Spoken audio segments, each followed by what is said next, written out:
Good afternoon, everyone, and welcome to the Msc Mekong Qualifiers 2021. Oh, 2022, rather. I'm a year short. My name is Kim. I'll be your caster together with Young Gaming for the super exciting qualifiers. And of course, in this year's Mekong Qualifier, there will be six representatives from three awesome countries: Laos, Thailand, and Vietnam. And can I just say I've been to Mekong? It's one of the most beautiful places I've been to, and I'm looking forward to actually see it in the future once everything is much better. And of course, wherever you guys are watching this right now, hope you guys stay safe, and don't forget to mask up.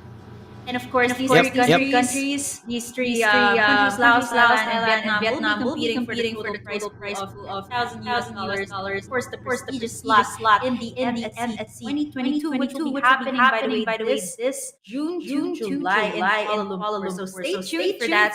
Stay tuned for updates. And of course, this tournament is organized by Msc Global in partnership or in cooperation with the Vietnam Recreational and Electronic Sports Association, VNG Games, and Laos Esports Federation.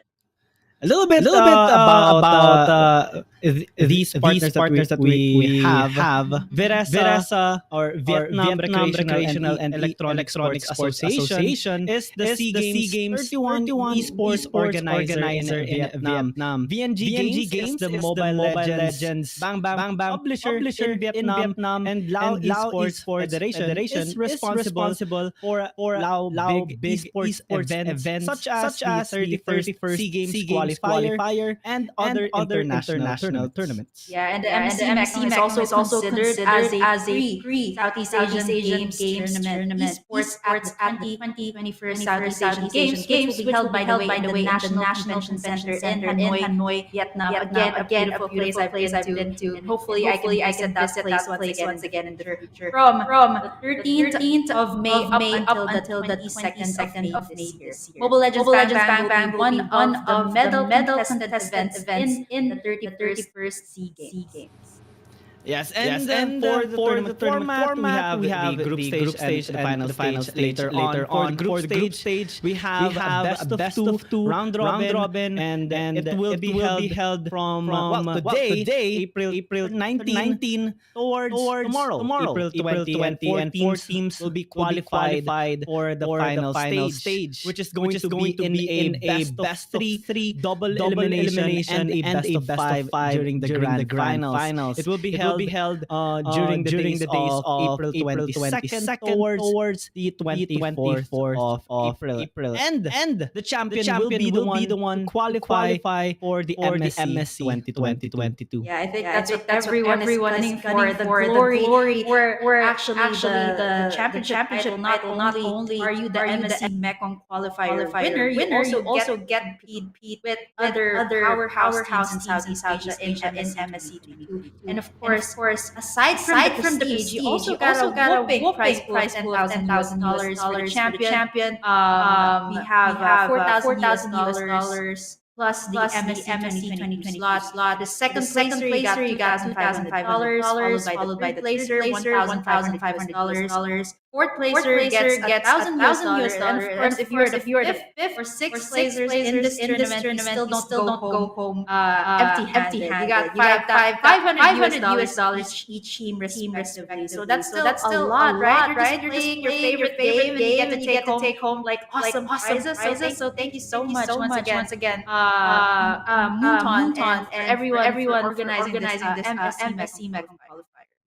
I like how what you talked about for the prize pool.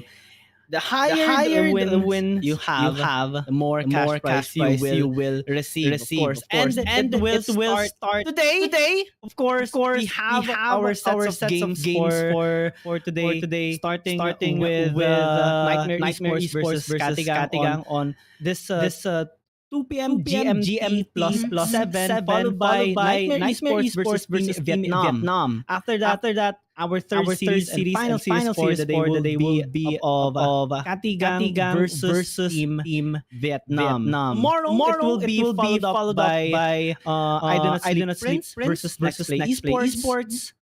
I Do Not Sleep Prince versus I Do Not Sleep Esports because they have teams here. And the final game for tomorrow will be Next Play Esports versus I Do Not Sleep Esports. Yep, we've got quite a schedule with us today, and it's just wow! I'm so excited. Like Nightmare Esports, I've been seeing them play ever since because I've been casting for other tournaments as well. So I've seen them play, and I've seen their growth ever since. So it's so nice to see them here in the qualifiers, and hopefully they bag a slot, or maybe they bag like one of the first you want to bag slot, the grand championship. But other than that, of course, you get more experience as well. But here we go of Nightmare Esports. Here we head to the drafting phase. Nightmare Esports versus Catty Gang. So in case you guys are wondering, Nightmare Esports is from Laos, and Catty Gang is all the way from Thailand. So let's see. Actually, I was talking to you about this off cam. We were talking about the meta picks, and I know you've been playing for quite some time. I know you've been spamming Layla a lot. So I don't know how versed you are with the current meta. I mean, who's the latest hero? There have been several heroes that have been released in MLB. So what's the heroes that you know about, like the latest hero?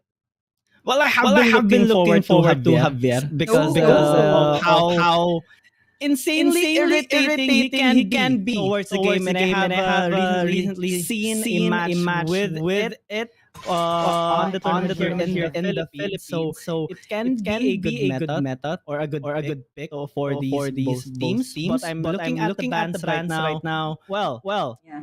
like what we talked about, Karina still gonna be a priority or ban. Yeah, definitely. It's very difficult to deal with the Karina, especially if you don't know if it's going to be a tank or is it going to be a damage Karina. So I think these two teams, I mean, it's the tank meta after all. Masha has been buffed up quite well recently. So this is a 10 ban, which means 3 bans for the first stage. So perhaps maybe like a Asha or a Belleric can be here, or maybe even like a Yin or a Ling. I know that Nightmare Esports is comfortable with this Ling as well.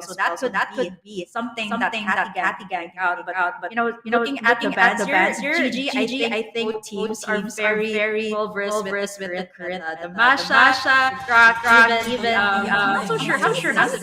Is it Xavier? Is Xavier or is it Javier? It's Xavier, but I like to call it Javier because it kind of sounds cool with it. But back into the game, having the ban, no ban for the Valentina just yet. Oh Again, yeah. priority towards the Farsa and the Valentina, depending on what hero is Katigang going to ban for their last I don't think it's going to be a farce though. The Eve is much more difficult to deal with. If you ask me when it comes to Sasha, so perhaps like a Sicilian is open as well. Sicilian is open. If you're talking about the current meta, Lilia's still open, and maybe just maybe they can start out with Basha. So there's a lot open here. I mean, you can go crazy with it. And the Fanny is open as well. And you mentioned that the Valentina could have been banned out, but I think Catty Gang is prepared to deal with this Valentina. I mean, a great counter towards the Valentina would be a Lilia when it comes to the ultimate. Like it doesn't give that much. Like let's say if you pick up a Valentina, then you pick up Eve or Farsa in the other side. Like it's going to be really detrimental overall. So it's going to be the lane. I mentioned that's a closer pick for Niightmare Esports, but it's wise for Catty Gang to actually take that in themselves, the Ling and the D-Rod. Yeah, Deroth. It has been quite a long time since I last saw this hero. I remember back 2018 when this was pretty much meta during the game. There you go. Right now we're working on the fighters. The meta right now is more volatile. You can pick up many types of heroes right now and make it work. Unlike the past few months or years wherein it's more focused on assassins, more so focused on sometimes marks as well. Now you can go with the tanks. Hellcurt has been popping off lately because of how we can mess up the macro of the other team. Plus, you have the burst.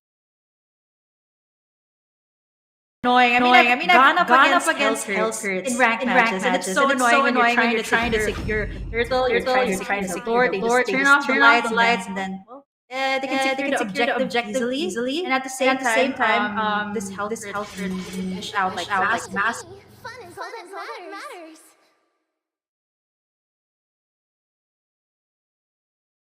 Here in the I mean, you don't know when the Hellcurt's gonna pop up, and then just tanks your lane is really difficult. Niightmare Esports takes out Angela here for their second phase. I mean, the Angela Ling combo is quite good, especially since the lane.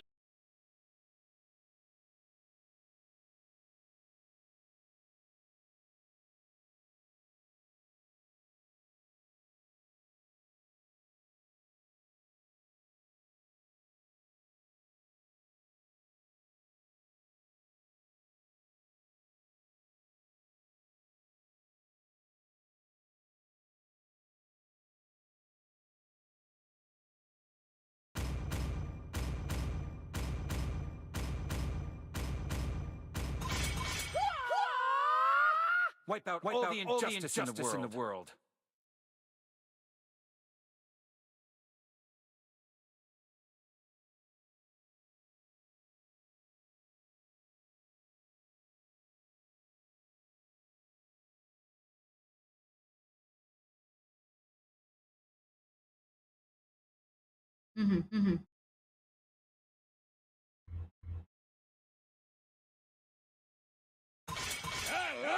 I smell it good in the morning. Oh yeah. Yeah. Or you know if you get caught in with the bloody combo, it's more or less like super deadly, especially for a Beatrix. Even for someone like a D-Rod, it could be really deadly. So I think Nightmare Esports respecting the possible pick here of the Franco. I love seeing like different heroes popping up right now in the meta. So I'm not so sure what Catty Gang will pick up here. I mean, they could take the Basha. I mean, I've never seen a Basha roam. I do a Basha roam, but I've never seen it being utilized in the crit meta. It's mostly like a Basha jungler. So I think Catty Gang will stick to the basics. Ruby is still pretty much very good in the side lane, or perhaps wait, no. This is going to be a roam Ruby. Yeah. It does make sense. Can definitely work. Yep. You can set up, especially with the flicker, to kind of outmaneuver Nightmare Esports here and kind of counter them whenever they would try to engage. Because so far, the only ones that would engage is Hilda and this Hellcurt. Mhm. Other than that, they don't have that much sustainability. They don't have that much damage yet on their composition. It can be it can be fixed here with a Brody pick by Nightmare Esports, but I think they still need one more to serve as their front line, to have that Oh, solid there you go. engage on their draft, and this glue might just be it. Well, it's so funny how people are using sprint right now. It's been buffed up quite well. So the sprint on the Hilda, the sprint on the glue as well. But take a look at that. Yeah, this is fantastic. Catty Gang takes in the Lunox, the tank killer, as they would call it. I mean, this is a beautiful front to back composition. You also got in the dives here from Catty Gang. So I'm expecting with this type of composition, both teams have enough heroes to do in the dives. So I think there are going to be a lot of clashes in this game number one. Yeah, they have to be very careful, of course, on the rotations here of Katigang, given that they do have a Ling. So macro plays will Yeah. be very much important here for both teams to establish that early game control. I would like to see, though, if Nightmare Esports are gonna step things up, being the more aggressive one, because if they can shut down the Ling, it would really affect the whole early to mid game of Katigang. Yeah, definitely. I mean, this is a composition that okay, talk about explosive opening in the Mekong qualifiers. They start out with like this entire dive composition. Like I was expecting a little bit more of like the front to back line, especially since Catty Gang picked up the Ling.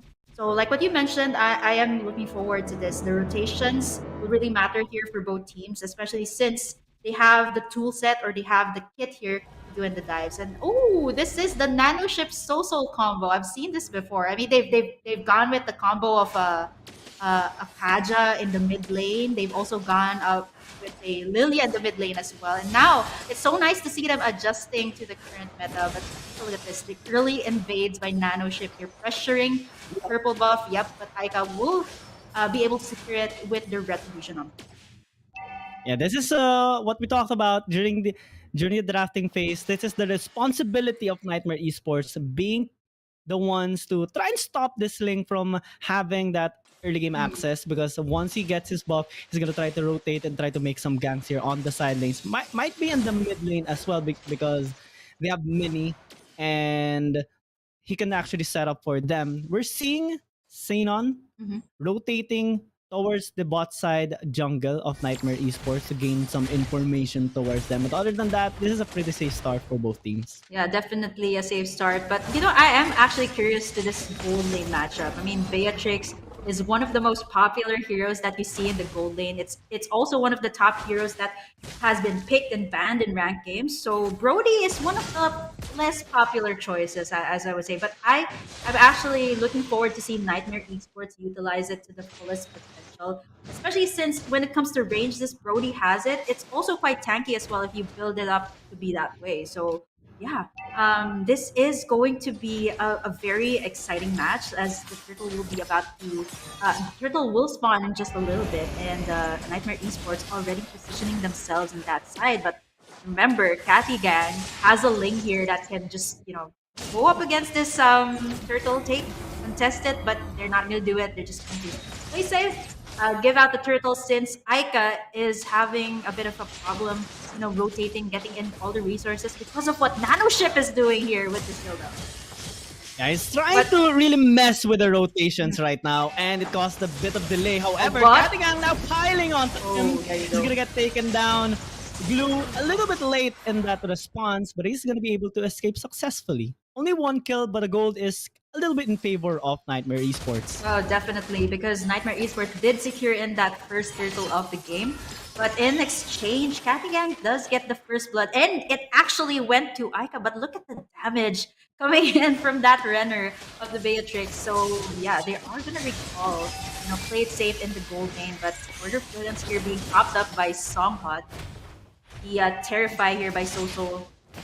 But look at Mini. Nano Ship is just relentless here. Okay, you know what? I was actually expecting an execute on the Hilda, but I completely forgot this was a roam Hilda. So the pressure really of a Nano Ship is quite on point here. Delaying Catty Gang or giving so much pressure to Aika, not being able to farm safely. Whereas if you take a look at Too Easy for Lexi, just taking it easy there, farming up all the resources. And actually, if you take a look at the lead, Too Easy for Lexi is actually one level higher than Aika. Yeah, and we can say that it's kind of because of Nanoship as well. His role primarily revolves around interruption of the rotation, interruption of the farming of Aika and everyone else, and making sure they get delayed in what they want to do. And because of that, Nightmare Esports becomes more safe in a manner to do what they want to do, to farm out, to get their goal, to get their objectives, just like the turtle take a while ago on the bot side. And now as it spawns, well, Nanoship is gonna go back to his job and try to disrupt Aika once again. Yeah, I mean, I was actually expecting a lot more clashes to happen here since this is a total dive composition for both teams. I mean, I know they want to be aggressive, but of course, this is the opener for today, the Mekong qualifier. So both teams are just playing it safe. But Aika is not going to be able to stay in that turtle. It's going to be easy for Lexi. Tempest of Blades there to be able to escape, but look at Tenon being caught in the midst of it all. It's isolated clashes, but still very, very calculated by both teams. They are not on the full aggressive side, but look at Too Easy for Lexi. Aika is here for the backup. Oh, but there you go. Too Easy for Lexi goes down under the hands of Aika. It's going to be a 2-2 here for both teams. Wow. It's just, clashes after clashes, but it is still pretty much calculated by both teams, but not that Kami does take in Mini. Another. But the mid And a lane tower tower. in the mid Yeah. lane. Yeah, pretty that's fast. pretty much a better performance right now by Nightmare Esports compared to Katagang. We saw the attempt of Aika to try and steal out the turtle. Unfortunately, Lexi was prepared for that, knowing what damage it is required to execute it without the threat of a Ling stealing it out. And even with a 2-for-2 trade, what happened next is the best part for Nightmare Esports. Getting a pick up in mid, getting a tower, and now Lexi is just gonna burst out everybody. Lights out for you, boy. Yep, the Dark Knight Falls. I was talking about that earlier on. Like, not just to take in objectives, it's also for faster ganks. But I'm actually curious why Nightmare Esports is pressuring so much Xenon in the bot side. I mean, usually, most of the time, you want to pressure in the gold lane, right? Like, it's just a lot of pressure here for Xenon on the bot side. But, so far, pretty much like Nightmare Esports, this is their game. They are doing very well. They got the mid-side tower, and now Songhad might be the next target here of Nightmare Esports. And there you go. Oh. Speaking of, they take him down, and there you go. Perhaps the tower also on the bot side could go down.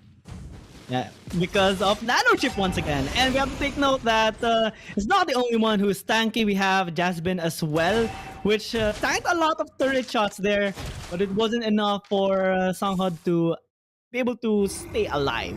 And now with the gold heavily in favoring Nightmare Esports, it's like 3 to 4k. But with that, with a power spike, look how aggressive they are becoming. Xenon is not going to be able to escape. Even pops out that TP for Jasmine, and they would be able to escape successfully. Aika is having not really the best time because of Nano Ship. He has been doing this the whole game. Talk about determination and consistency. This guy has it. Yeah, Nano Ship is just consistent with the pressure that he's giving up against Aika. But it seems like Aika's doing pretty well, standing at the 2-0-0. But you know what? When it comes to the map control, this is Nightmare Esports. They got in the tower on the mid side and the bot side as well. So that is a lot of pressure for Catty Gang to actually, answer out to what Nightmare Esports is doing. Yes, Catty Gang has been getting the kills, but they aren't as aggressive as Nightmare Esports. I mean, I would be expecting like a lot of aggressive dives as well.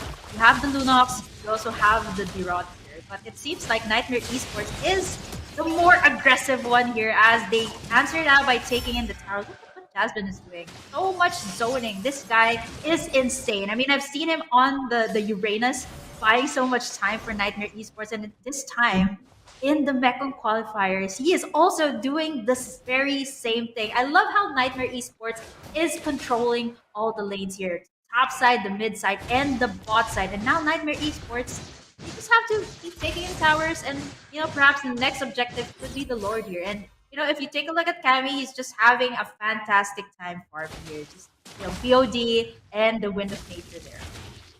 Absolute zero threat from Catty Gang here. Given the situation here of Kami, and they're even having the luxury of stealing out the jungle camps here of Aika. They will try to contest it, but I don't think they can commit to it, given the fact that Nightmare Esports has been the one winning the team fights, and it's just timely for the Lord here. It's up to Nightmare Esports if ever they would like to try and take it. I think they're gonna pay a little bit of respect here to Aika, but they're starting it, given the positionings here of Catty Gang. Yeah, but still not the Luminous Lord, but pretty much enough to pressure Catty Gang even further. But if you take a look at what Catty Gang is doing, they're just, okay, answering it out by trying to take the lane on the bot side. But this is, not the answer that you want right now. You want to be doing the pickoffs, especially on Cammy, especially on Too Easy for Lexi. But with the way things are going right now, it's just really difficult, especially if you have the map control. So what I'm waiting for here from Catty Gang is one perfect setup from you. One perfect, Yep. I am offended, or perhaps one perfect ultimate coming in from Songhud. But I feel like they are just going to be playing on the defensive side, whereas Nightmare Esports are just having the time of their lives here. It's a kind of a ticking time bomb as well for Catty Right. Gang, given that they do have a Lunox and a Beatrix that can scale up pretty well, but that one Ooh. was explosive. Two people dead in an instant. It's gonna allow them to secure this tower in the bot lane, in the mid lane, might as well in the top lane as well. Another Oh, they could- casualty they as could Sarge end falls this. down. They Yeah, could they're just gonna potentially end one. this. Yep, they are gonna go for it, and there you go, the triple kill for Too Easy for Lexi, and there you go. Base goes down as well in perhaps, just maybe, one of the fastest matches we've seen here in the Mekong qualifiers. So, Nightmare Esports, congratulations for securing in the very first game here in the qualifiers. An explosive start and a great start for your team. But as for Catty Gang, I feel like they are still waiting for that groove, waiting for that rhythm. They still have one more game later on, so watch out for that. And we want to give highlight, of course, to the roaming support here of Nightmare Esports, Nanoship. Nanoship, doing such a fantastic job. We talked about his role, interruption, and making sure he can disrupt everything, the rotation, the farming there of Katigang, and he made sure that he tracks down the locations of the enemy team, and that kind of allowed the scaling to be in favor of Right. Nightmare Esports, and we can heavily see it reflected here on the stats. Yeah, Soul is the MVP. Although we didn't see much of the Valentina's ultimate being popped up, it's not as flashy. But can I just say that Valentina is one of those heroes that it's very very difficult to deal with. You have the Terrify, you got the mobility as well. So I think this is one of the mages that you shouldn't give away. Like it's one of the top bans for a reason. So I feel like it could have been banned out, but I feel like Catty Gang had some sort of plan here. They perhaps they were thinking, okay, maybe perhaps we could deal with the Valentina, but apparently, Soul was just. I mean, if you take a look at what he did earlier on, power dives, even taking in the ultimate of the lane. So it was just, the rotations were on point here by Nightmare Esports, and like what you mentioned, Gigi, the roamer here of Nightmare Esports is very commendable. Yeah, and now they have 1 point. They only need to secure another win to have that solid start here at the MSC Mekong qualifier. I think Katigang will try to do it their very best to match it up and bring this to a tie, given that it's a best of two. But they have to really patch up their mistake, one of which is kind of that miscoordination. They have this draft that can have a good performance in the early game and can scale out well Right. towards the late game as well. However, given the problem that Nanoship has been giving onto them with the amount of rotation and the interruption he has been giving towards Katigang, I think that's one of the things they did not expect, and they have to be more prepared for the next game, because I think that that method that Nightmare Esports have made towards game number 1 can be done once again with a better draft in game number 2. Yeah, so there is still going to be a game number two here. Like when we mentioned Group A, this is Group A, right? This is Group A that we'll be playing in today, best out of two in a round robin stage. And of course, it's still going to be Nightmare Esports in the next game. No breaks for them, but they will be going up against another one of the top teams here in the Mekong qualifiers, which is Team Vietnam. And if I'm not mistaken, it's going to be Cyber XA. So let's take a look and wait for the signal from our teams. But I mean, for you, Gigi, like I mean, you mentioned the savior. What else are you looking forward to see here in the Mekong Club? For me, I'm actually looking forward to see the yin being put into play. Like I've seen a very deadly yin, like isolating like those really squishy targets. So I want to see the yin being put into play here. I also want to see perhaps a Moskov. Yeah. I'm curious to see how it will be played here. I'm actually wanting to see. Well, if I'm gonna be a little bit biased towards my pickings, you know that I have been spamming a lot of Layla lately, or for the past few months actually. I want to see it, but no, of course, it's not gonna be one of the best picks, given that mobility is kind of the priority here for the lineups. I'd rather see something like a healing matchup. Uh huh. I remember having that meta of an X-Borg, then double healers, Oh yeah. like Estes and Rafaela, and them having to be able to kind of muscle out on that long, sustained team fights that can be a big hassle towards late game. It has a weak point though. Early game is gonna be troubling for them, but once they overcome that early game, transitioning towards the mid game to late game is gonna be a piece of cake. Yeah, you know what I want to And I see miss as it. well? Like the triple tank setup. Like okay, Oh. a jungler tank, a side laner tank, a roaming tank, and then you got like two burst heroes, perhaps like a Beatrix, a Brody, and then maybe Mhm. include a Cecilion or an Eve. Like it makes so much sense because I mean these squishy targets won't be they won't be able to get caught up by like assassins or whatnot if you have like three tanks. I've seen this in a rank game and it worked so well for the team. So I'm looking forward to see perhaps like a triple tank meta. I mean, it is the tank meta after all. I'm also looking forward to see perhaps maybe a carry being put into play here because the carry is known. I mean, we've seen a Lunox, the mage tank killer. I'm looking forward to see the Mhm. carry as well. I've been seeing it so much in rank games recently. I don't know about you, Gigi. Carry the Lunox, add in Melissa as well because Oh of yeah. her kit. And also, I have seen some builds of Melissa that's kind of broken, like having that Demon Hunter sword and a golden staff that pretty much works on her skills as well. And given that it is a tank meta as well, like lots of heroes can be used, but Mhm. there is a little bit more favor Mhm. towards the tanky heroes that kind of works for Nightmare Esports a while Yeah. ago, right? They had a glue, they had that Hilda that kind of made it difficult for Catty Gang. And now, as they transition towards the blue side, they are gonna be respecting it. Instant ban for them. Yeah, for the Hilda, like Nanoship's Hilda was absolutely just very very annoying in game number one. Didn't give enough time for Aika to farm, so it's going to be the Hilda ban and Savior ban here for Catty Gang and the Valentina. Of course, we've seen Nightmare Esports use it, but this time it's actually Catty Gang on the blue side, which means that they will be having the first pick here. So it's deadly to let go of this Valentina. I want to see the Selena being put into play. I mean, for the most part, I've been casting like in international tournaments as well, and I've seen the Selena being banned often. But right now, with the addition of Mhm. these new heroes, the Savior, Yin, and the Melissa, like what you mentioned, these are actually prio bans as well. So maybe Nightmare My Esports pleasure. here, still the Karina ban. There's a lot open here. There's a lot of I want to see the Basha being put into play as well. So I don't know. I don't know. GG. I want to see Basha. I want to see Grok.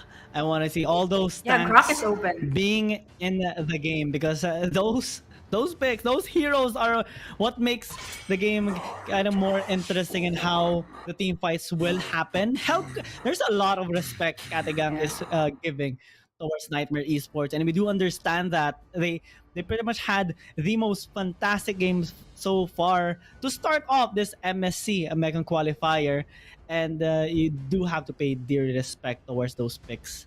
You Right. know, Nano's ship has made it clear that once he gets his hero, he will make sure to actually make it work. Yeah, I'm actually not sure if Catty Gang is just banning based on what they've seen in game number one, or is it perhaps Catty Gang doesn't have so much info about Nightmare Esports? I know if you're going up against a certain team, right? You do your respective research, what are their comfort picks, but maybe perhaps Catty Gang is just banning out heroes that they've seen Nightmare Esports play. So I'm guessing maybe just maybe these two teams don't really know much about each other, and right after today you can kind of see like what kind of playstyle they have. But there you go, the graph was banned out in the first game, and here you have it. Catty Gang does secure it. I've seen a graph in the gold lane with the weapons master, absolutely lethal, so lethal. The moment you think it's a tank, Yeah. then you No, see it's the not. damage. You get deleted in an instant. You check out the items and okay, it's a Oh, damage yeah. build. Yeah, okay, sometimes you kind of see that in the early game. Okay, it's a damage graph, but right after everyone gets their items, you can kind of change it up. Like, okay, maybe you can change it up to tank items, but it's going to be Catty Gang with solid double tank. So this actually might be a gold lane graph. Okay, it kind of confirms my theory that it's a gold lane graph with a sprint that is so deadly. You can't even catch it. Like after it uses the sprint, it's going to be difficult to catch it.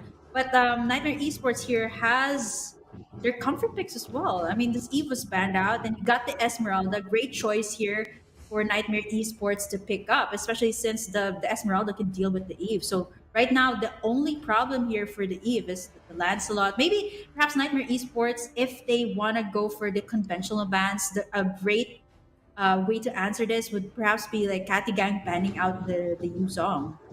Sorry, Nightmare Esports rather banning out the Yu Song. A great answer to the And Eve as well. maybe the Lunox as well, as it can deal with the there you Esmeralda go. quite Ooh. effectively. It's gonna be On expected. point. Just like how we talked about it. Katigang, I'm looking forward to what other picks are they gonna try to get to complete their draft, given that they have two solid tanks. They're gonna stick with their usual picks as well, having that assassin go through all those front lines towards the back line, which is kind of squishy for the Oh, moment. dear. You know, you have that Eve that no longer has that a protection from crowd control, and if you can get through all those front lines that Nightmare Esports are gonna try to have in their draft, you're gonna be able to deal a lot of damage, but they have to complete it with a much more. Beatrix removed by Katigang. I wonder what they are gonna be choosing to try and have that tank destroyer on their lineup, because the Yeah, Esmeralda is carry. such a big I'm just hassle. saying, carry is still open. It's a tank killer, and Nightmare Esports can actually pick up the carry. I mean, if they want to go that route, okay, let's go for the late game carry. Let's go for the tank killer.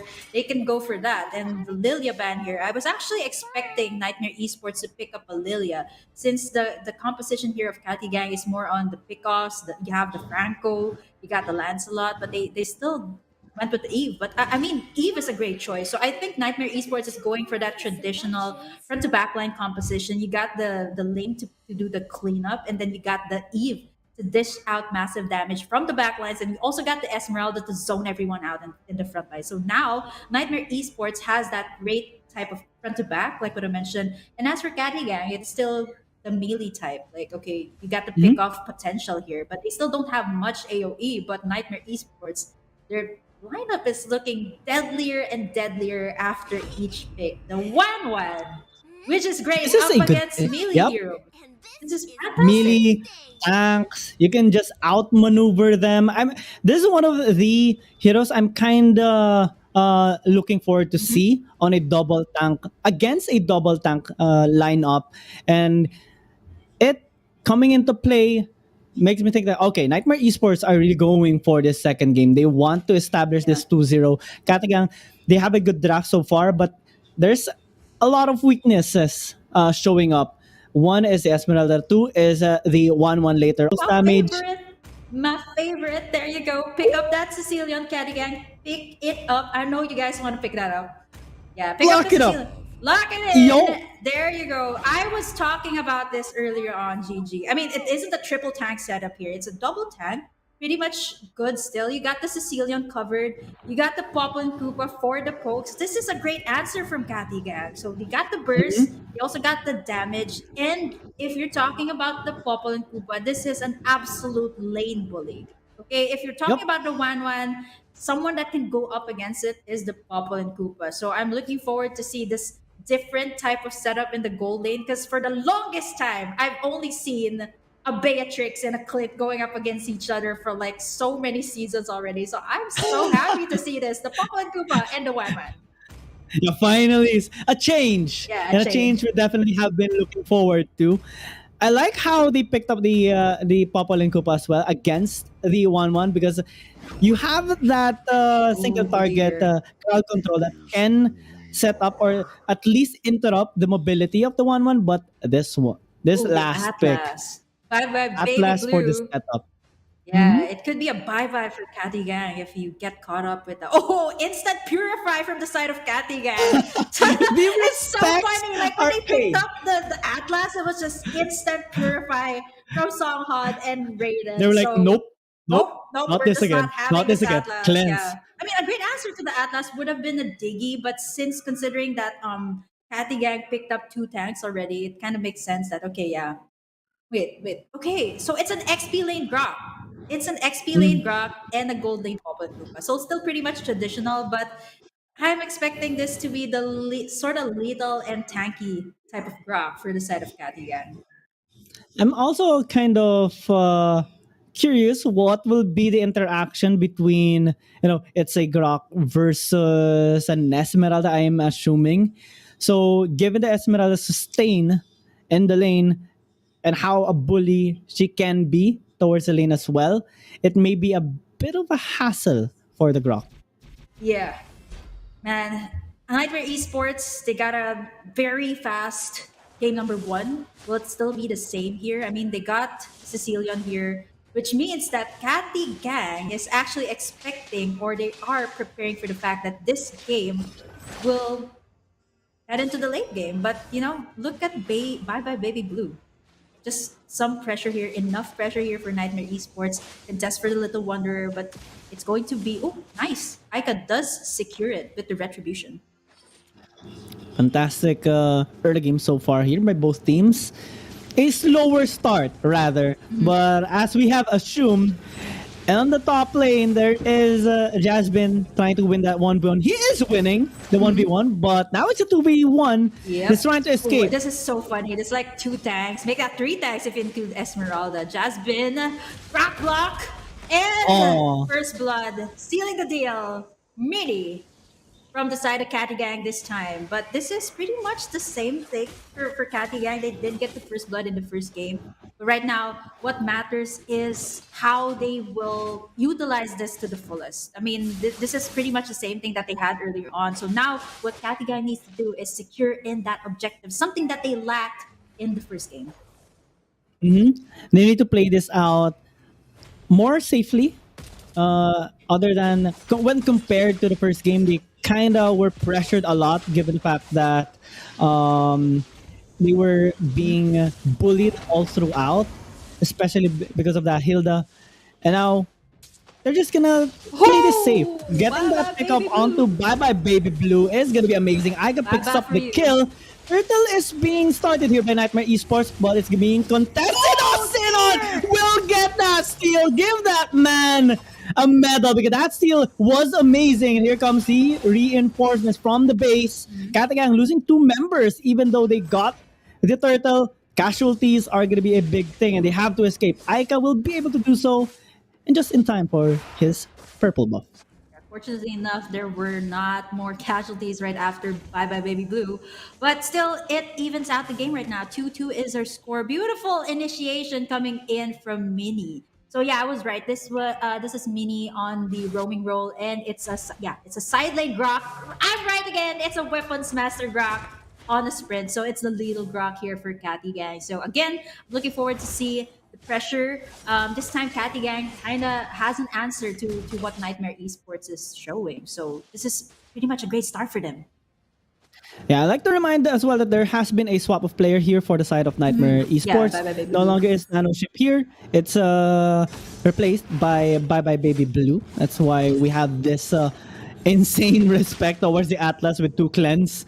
Given that Niightmare Esports are going to be looking forward to those setups, which they tried onto that fight in Turtle, but unfortunately it wasn't enough. There is though another one here at the bot, but with the Fatal class, they won't Links. be able to use it. Fatal Link is huge, but so does the damage here by Raiden. dear. They will pick up 2. bites back. It does get the 2. Aika will secure the 3rd for the team, but there is a retaliation here by Lexi. Can he go with a Oh, 1v4? dear. Make it a 5 because the dog is also there. It's just gonna be 4 casualties. Oh, it's a disaster for Niightmare Esports. Absolute disaster for Nightmare Esports. They were the one who initiated that, and in fact, it bites them back. So what just happened there? I mean, it was the Literally setup bites them back. Yeah, I mean, from the popular group of Raiden. It was just like what I mentioned. This is a lane bully, and they get this tower on the bot side. Literally, a different story here for Catty Gang. This time, they are looking really good. They got some sort of map control here on the bot side, which means this is going to be faster rotation. Perhaps Catty Gang can actually switch up this time, but if I take a look at it, it's still pretty much wise for Raiden to take in that bot lane still. It's going to be difficult for Raiden to switch up the lane with Xenon here, especially since the Wan has been buffed pretty well, and Xenon is pretty much a melee hero. Mini, in the midst of it all, will he get caught up? Fat speeds here by Songhad, as well as the pokes coming in from Raiden. Real world manipulation onto the backside, but Bye Bye Baby Blue goes bye-bye once again. The turtle is up for the grabs, and it will be Nightmare Esports that takes this one. Fights them back again. Catty Gang with the answer. 3 kills here for Nightmare Esports. And a fantastic take on the turtle as well. It turns of tides here for both teams. Having the aggression sometimes becomes overconfidence here for the team, and having to switch the tides towards the favor of Nightmare Esports now accelerates the game in their favor. Kami is gonna secure this tower. Xenon is gonna try to escape, but he does so eventually. Looking at how Nightmare Esports are behaving right now, definitely they got their momentum back from that fight earlier, and Katagang has to pay respect. They have to focus on their strength. Pick-offs, which can be initiated here by Mini, is gonna try, but misses by a hairline towards Bye Bye Baby Blue. Yeah, that's the thing about the Franco, right? If you don't get the hook, you know what I would advise Franco users is just to use the flicker and then the bloody hunt combo. I mean, at least you still kind of get some pick off here, but it's difficult to do here. There's a lot of CC for Nightmare Esports, so it's still pretty much not easy to go in for Mini here. So I mean, it's going to be crucial where he lands in the Iron Hook, especially later on. The heroes that you want to get are So and Kami, the one that dishes out massive damage. But speaking of damage, look at Songhad here, just having the time of his life, stacking up, and it's just the 6-minute mark. You can kind of see the burst that's coming out from the Sicilian, which is why he is actually an absolute threat here in the current meta. And speaking of threat, Nightmare Esports knows that very well. Takes down Songhad, but Catty Gang has a different plan here. They try to take down the mid side, but here comes Kami. Oh, Kami. Here comes Kami with the double kill. Not being able to pop in that ultimate, as now Catty Gang will be on the full retreat. 6-minute Yeah, mark. A while ago he was on the bot lane, so Katagang was like, what? What is he doing here now, picking up those double kill? Nightmare Esports are being really proactive now with a 4K gold lead, continuing on constantly as they secure more objectives, as the tower will fall down on the bot lane later on, given the fact that Nightmare Esports have full control on the bot side jungle here of Katagang, and despite those hooks coming in from Mini, if it misses, it gives that window of opportunity or breathing room for Nightmare Esports to make their play. Yep. And Kami. Oh, with this Inspire, Bye Bye Baby Blue is the one that gets caught, but Mini doesn't go in for the engage. But once again, Catty Gang, or rather Nightmare Esports, is looking really good here, despite the fact that Catty Gang actually got a great early lead. But this is Nightmare Esports knowing their strength very well. Who got the hook? It's Bye Bye Baby Blue that goes down. And there you go. Catty Gang is still showing us pretty much why they are still deadly with this type of composition. Oh, Kami though! Gabby pops in that ultimate. She's flying with a double kill. And they take down this mid-side second tier tower. And GG, I was just saying that it's Catty Gang that got the great early game advantage. And again, I did mention how they will be able to utilize it to their fullest. But right now, it seems like Nightmare Esports, after those skirmishes on the bot side, it seems like Nightmare Esports got their groove back. Definitely got their group back. 6-1-1 on Kami.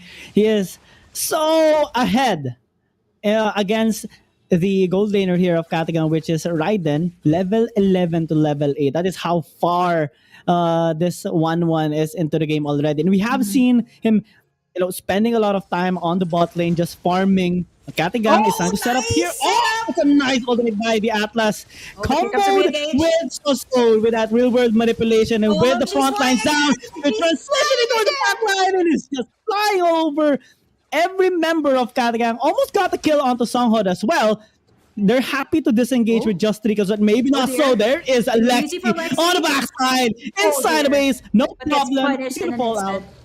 A little bit too overzealous there. A little bit too overzealous by Nightmare Esports. But I don't know, Gigi. I mean, if you're playing in a stage such as the Msc Mekong qualifiers, of course you want to do in all those flashy plays. Let's do some flashy plays here from Too Easy for Lexi. I mean, I want to see this. I want to put this in my highlights. So that was pretty much overzealousness coming in from Nightmare Esports, but pretty much a kill that they wanted to have. It was an almost wipeout here for Nightmare Esports, but still, it is their game here. Kami is so lethal. Look at Nightmare Esports just giving Kami all the buffs all around the map. I'm actually curious to see what her items are right now. I mean, perhaps like the corrosion side and the Demon Hunter sword. So, I mean, I've seen a Wanwa with no boots, just like damage items, still pretty much deadly.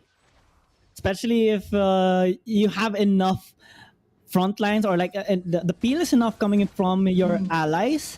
You won't be needing that much mobility anymore, given the fact that Katagang's composition is kind of slow. They mostly rely on the hook and the bloody hunt here by Mini.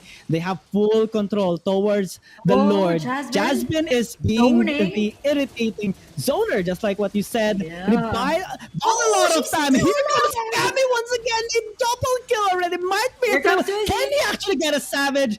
Give the Savage Oh dear, it's a wipeout. It's a wipeout. They're gonna be happy with that.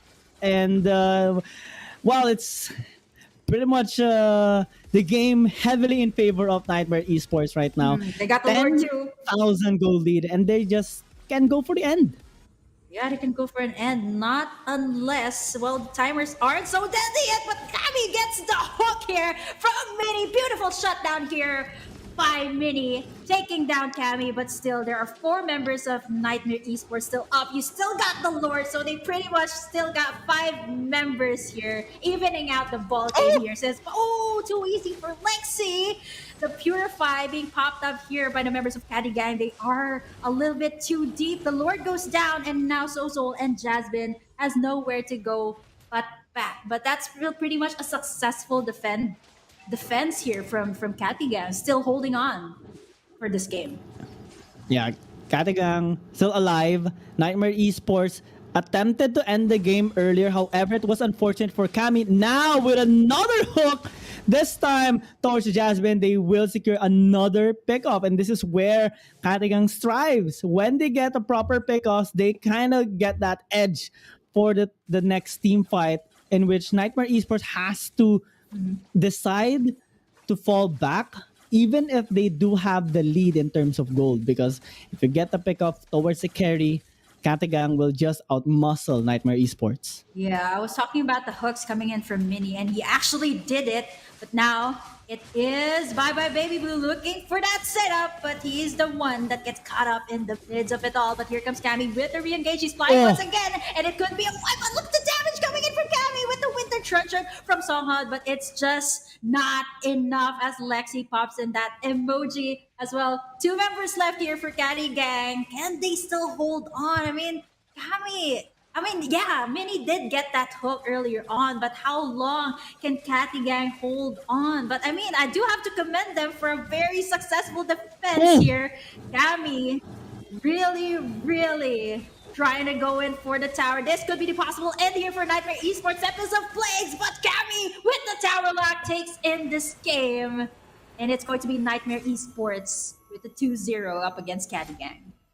Fantastic performance here, definitely coming from a Nightmare Esports. They had Yeah. a rough start, I would say. Katigang got 4 kills earlier towards the bot side of the map, but again, it's kind of like a deja vu happening, but this time favoring of Nightmare Esports, winning a team fight, getting 3 to 4 kills on that turtle fight, and from then on, they were the ones who became more consistent, just like in the first game. Once they get their lead, they hold on to it for dear life, and they do not let go of it. There were some hiccups though, Yeah. Cammy getting picked off. Sometimes, Lexi and Jasmine as well because of the hooks coming from Minnie. However, as we see the stats, it's pretty much a decent performance by Yeah. them. We have to really pay respect to Cammy as well, as he is the MVP with that amount of I farming. told you Cammy didn't paid have off any well. boots.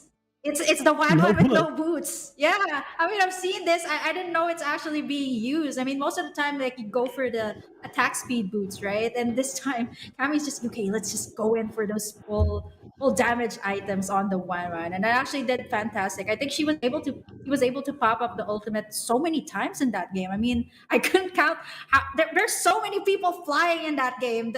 Too easy for Lexi on the Ling, the one of Kavi, and even Atlas of Bye Bye Baby Blue. So, yeah, congratulations to Nightmare Esports for securing in this round robin slot. But, Gigi, talking about the games today, we will be having a 20-minute break. But of course, guys, don't miss out on the next match, which will be Team Vietnam up against Nightmare Esports once again. So there you go. It's a 20-minute break. You got Burger Kim and Gigi at your service, and we'll be right back.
All right. There you We are go. back.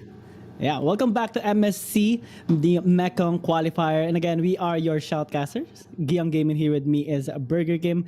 Thank you for your patience on waiting for this tournament to continue after that interesting 2-0 a while ago by Nightmare Esports against Catty.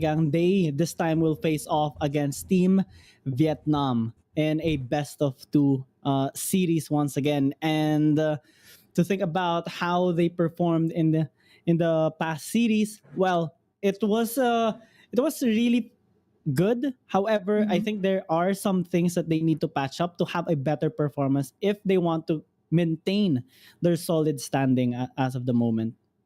Yeah, that's true. I mean, right now you got Nightmare Esports once again in the stage right now, going up against Vietnam's very own CyberXA, if I'm not mistaken, or actually they're called Team Vietnam because I think, if I'm not mistaken, they will be the ones who will be representing their country in the upcoming Sea Games. So that's something you guys have to watch out for. I mean, it's what a time to be alive! Like being Yep. an esports fan, being a Mobile Legends Bang Bang fan as well. Like it's such a great time to be alive. There's so many events. You got the MSC 2022, which will be happening in Kuala Lumpur 2022. And then you also got, the Mekong qualifiers, which will be happening up until April 24th. So stay tuned for more action packed games.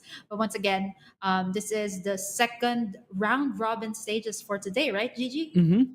Yeah, and talking about opportunities, of course, this is also an opportunity for everyone, including us. So it is something that we are very much thankful of, particularly to everyone involved in this Muntun MLB, the MLBB Right. community, Msc Global, VNG Games, Verasa, and Lao Esports Federation. Thank you so much for having us. And in this series on the next, do you have any insights or predictions from based on how we saw the performance of Nightmare Esports a while ago? This time against Team Vietnam, do you think they can still secure a 2-0, or maybe it will be a much difficult time for them this time? Because I mean, they're going up against Vietnam. They are very capable as well. So I can't say just yet, but all I can say is like it's going to be a very action-packed game. I mean, I did say this for the first game. I was expecting something explosive as well, but I Mm-hmm. do have to say that Catty Gang did put up a fight. But for this next series, I think it will be a very interesting matchup, especially since it's Laos and Vietnam. These are your regions. Like, I mean, I've been casting for quite some time in the international scene. All I can say is these regions have very similar metas.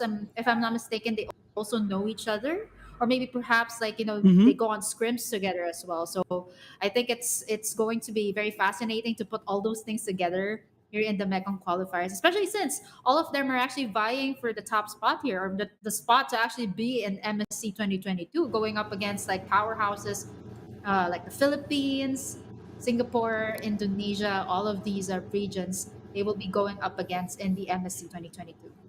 Yeah, during the 2021 MSC, we saw Nightmare Esports and I Do Not Sleep Esports participate on that, and I think they want to have a better performance coming into this 2022 version of the MSC. So this is going to be their stepping ground Yeah. towards that particular goal, and they do have to make it work.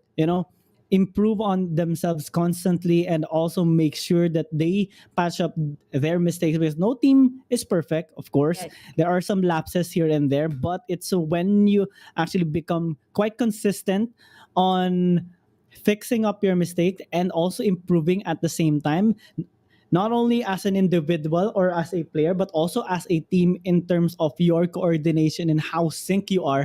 That's when you become quite different from quite a different league from the other teams. Yeah, that's right. I mean, it takes some time to actually build in the synergy. I mean, even us as casters, right? I mean, Gigi, you and I, we've been casting for quite some time. And I would just love to say that I am very comfortable with you. I feel like this is the Yeah, type of let's go. thing that the players want to feel as well. Like, you want to feel comfortable with your team, you want to feel comfortable with each other's movements. And I mean, Mm-hmm. for us, after casting for a while together, we already kind of know each other's Mm-hmm. signals, sign languages. I'm pretty sure the players also have that sort of synergy as well. So, put that all into play, put in your micro and macro all in together, you get in a superstar team. Yeah.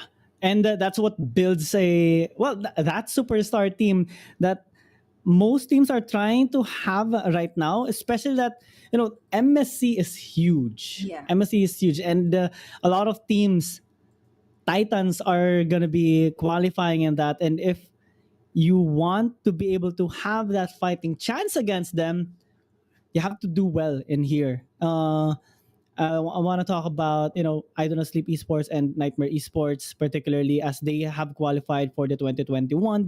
They did not necessarily had the best performance. So I think this time with a little bit of changes that they have made towards, their roster or like their play style as well, this is going to be a good start. I want to talk about the performance of Nightmare Esports towards the first game. Yeah. Nano Ship having Oh a yeah. fantastic performance as a roaming tank, and also a bit of a good job for Bye Bye Baby Blue, Bye bye, baby because blue.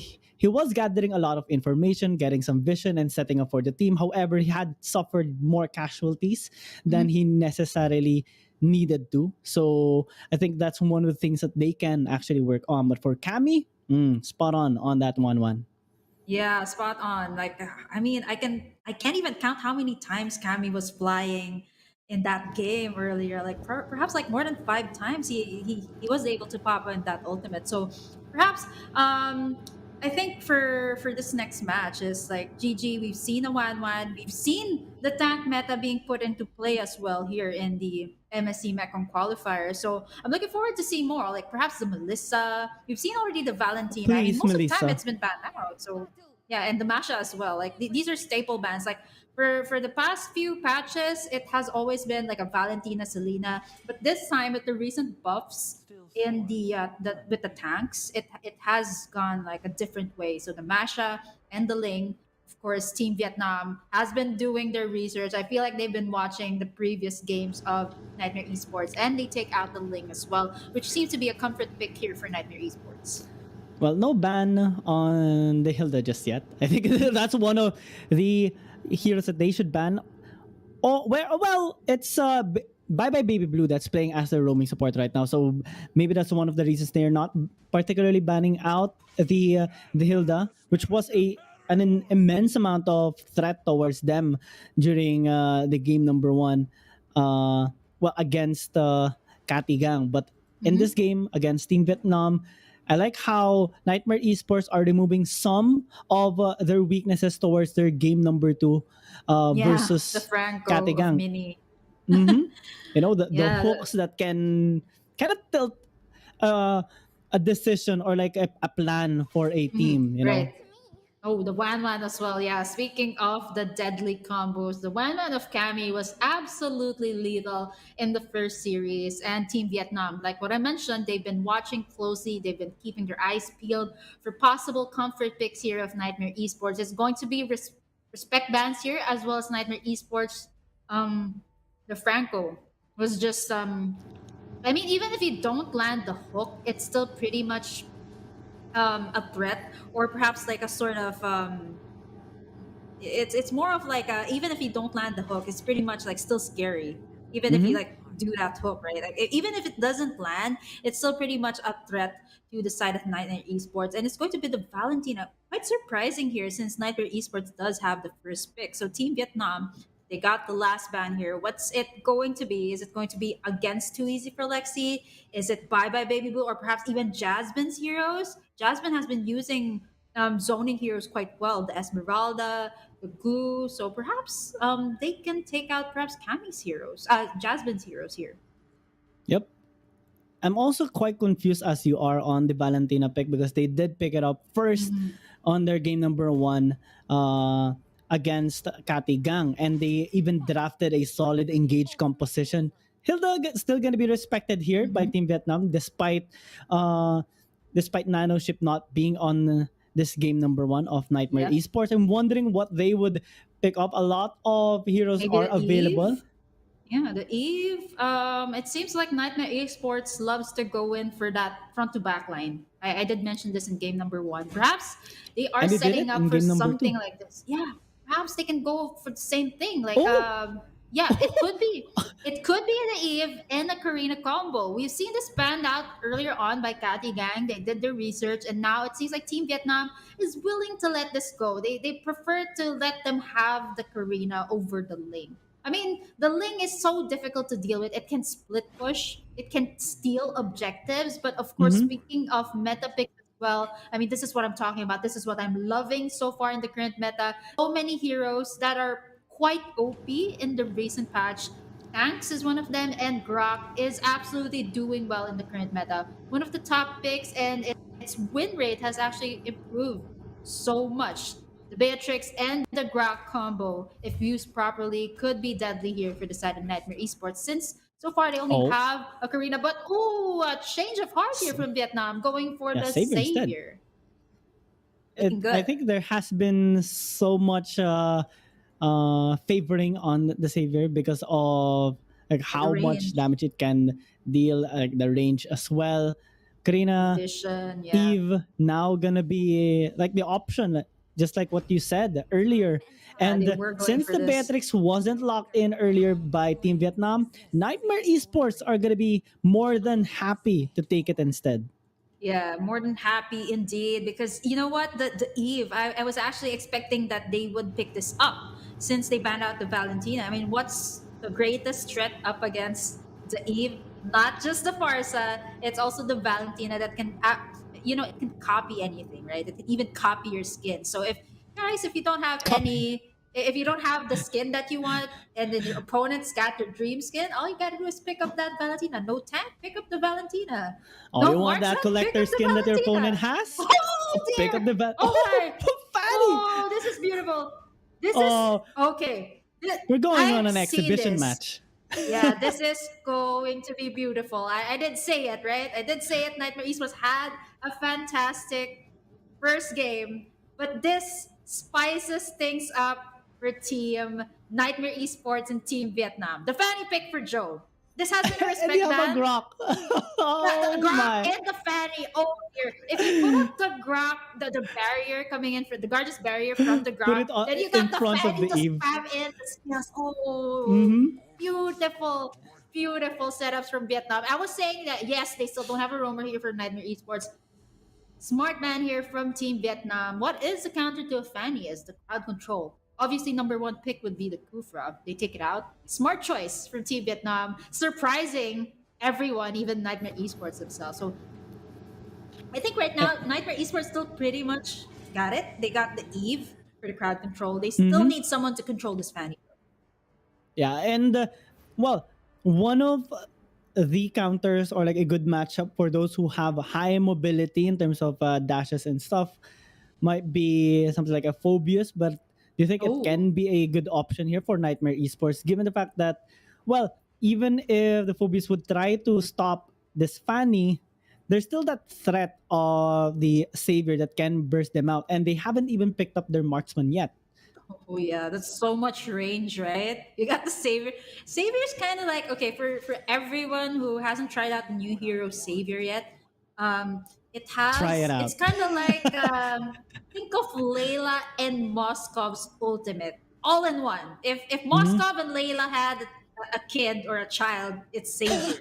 It's kind of like that. You mash up the Layla, you mash up the Moskov. What do you get? You get a Savior. Still pretty much a very OP pick in the current patch. And yeah, I did mention in the previous game that the usual setup I see in the goal lane is the Clint and the Beatrix. And Nightmare Esports knows that very well. So they take out a lot of goal laners out here for Team Vietnam. Next possible option, Popple and Koopa.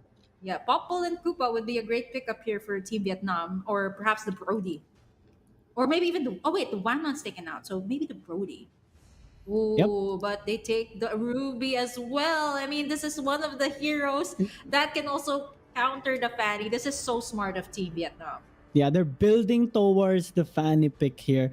And not only do they remove the possible counter onto the fan, it also has a good synergy for the setup here of Team Vietnam. You know, the Grok going in and putting up a wall, the Savior going in with the burst, Fanny just spinning to winning there towards the opponents, and you have the Not a Ruby that problem can this set up as time. well with a pull.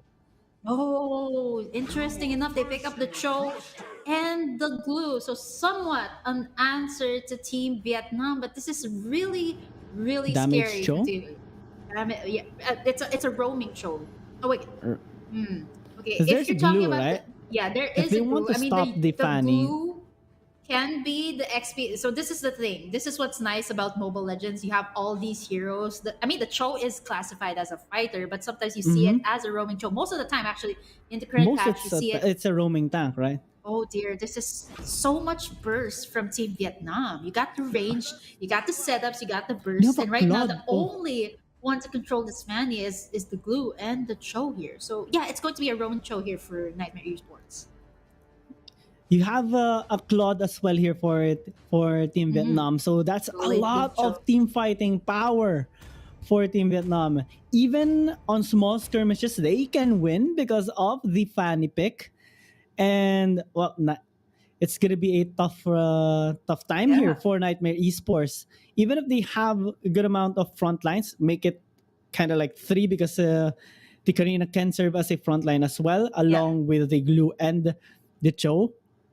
They can still get shredded with the Claude pick here of Team Vietnam, especially when he max out his stacks. It's gonna be deadly for them. Yeah, I mean the savior. I mean, even if Fanny doesn't get any or doesn't take anyone down just yet, just pop in the dawning light from Gangshin here from Team Vietnam. It's just going to be really so much range from Team Vietnam. And as for Nightmare Esports, yes, they do have the kit to actually answer out to Team Vietnam. But let's see how this will pan out. So it will really matter here. The rotations coming in from Bye Bye Baby Blue as well as So So. So expect a lot of clashes here. You got the Savior, you got the Eve, two heroes with massive range. But I'm not so sure here about the gold lane matchup. You definitely have to give it to the Beatrix though. You have to give it to the Beatrix in the early game. I mean, this is a Claude that needs to scale up, right? Yep. It's going to be the scaling and late game team fighting here for Team Vietnam on the Claude perspective. So far, early game, it's more so focused on Joe and too easy for Lexi. Because they're going to be the ones to try and have that early snowball capability and try to have that advantage, especially when the objectives come up, which is 48 seconds as of now for the first turtle. So all these information that both teams are getting are going to be very important as Team Vietnam is getting caught a little bit here. But top lane though, Joe with the first blood. That's what I was talking about. You got the Guardian's Barrier up. Joe can totally spam the cables coming in from the Fanny. And not to mention that first blood is actually went to Team Vietnam. Went to Joe. So this is not good. I mean, you have to give it to the Fanny in the early game. But of course, Team Vietnam also knows that Sherry will definitely be having a hard time. So it's going to be a lot of pressure here on the gold lane. Knowing for a fact that the XP laners can pretty much handle themselves. There's two tanks going up against each other. They can definitely sustain the lane, not unless there will be someone that, ganks the lane. Perhaps they can win it. But now, here comes the turtle up for the grabs in the 2-minute mark. Priority by Team Vietnam towards the turtle as we see them going there first. But they're paying respect here towards Nightmare Esports because they can contest definitely with Jasmine on the flank right now, but he's being stopped here by, well, I like the name, Hehe. Right? It's a lot of letters. When he takes down someone, hehe. It's like, I've seen that in ranked games. Like when someone takes you down, they type hehe for some odd reason. There you go, the ultimate being popped up here by Jasmine. But here comes Joe with the steel cables. The real manipulation is still up. One member down here from Team Vietnam. 1-1 is our score. Not so much of the aggressive plays yet from Joe. I feel like he's still kind of waiting for that proper tempo. He can't just go in. I mean, there's a threat of the Joe. There's also the Karina. But I feel like it's going to be Nightmare Esports that will safely secure in this first turtle of the game. Yeah, and it's due to the fact that they got a kill With numbers advantage, they do have that priority on the objective. Looking at the goal, it's not that far for Nightmare Esports. Dawning Light gonna be used here onto the bot lane, and Joe is just okay. That was a bit It's of not going a crazy at the Fanny. He's still warming up for now. Ooh. Yeah, I mean, this is going Cammy on this Beatrix. One sniper is enough to dish out that much damage. So I feel like Team Vietnam, they have to kind of pressure this gold lane, especially since they are, in terms of the gold lane, it is Cammy that has the advantage here. Especially, look at the pressure Nard is doing here. But Sherry still doesn't have that much damage, but Joe is going for the steel cables. The control, they get a kill, but here comes Baba Baby Blue. Saving He the tried day. to escape though. One for one. With the cable. Gold laner for the jungler, GG, I'm not so sure about that. It's gonna favor more so on a Nightmare Esports, I think, because the Nightmare scaling is gonna be Esports. accelerated for Cammy. And looking at the other side, Jasmine has been winning ever since that he got camped by his ally towards his lane. And with the advantage they also have that priority on the first turtle a while ago. This time, it's gonna favor a little bit on Nightmare Esports as well, because Cammy picked up a kill. He would be able to clear out the wave, given that the matchup already favors him, because Sherry still has to scale up. I think it's gonna take him 2-3 items before he does significant damage on team fights. So the Team Vietnam, I think they're gonna be giving up objectives for the first 10 minutes. Yeah, it seems like Jasmine's doing pretty well. Got a lot of gold plating on the top side. Oh yeah, I completely forgot that Joe was able to pay him a visit earlier on. And speaking of Joe, takes down Soul in an instant, bursting him down. And not to mention, this is just the 5-minute mark. What more if Joe gets in more and more items?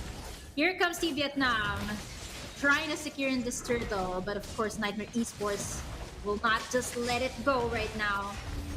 Turtle, Dawning Light, and there, Nightmare Esports gets in turtle in an instant. But here comes the payback from Team Vietnam. Oh, look at that, too easy for Lexi. In an instant, so much crowd control from Team Vietnam.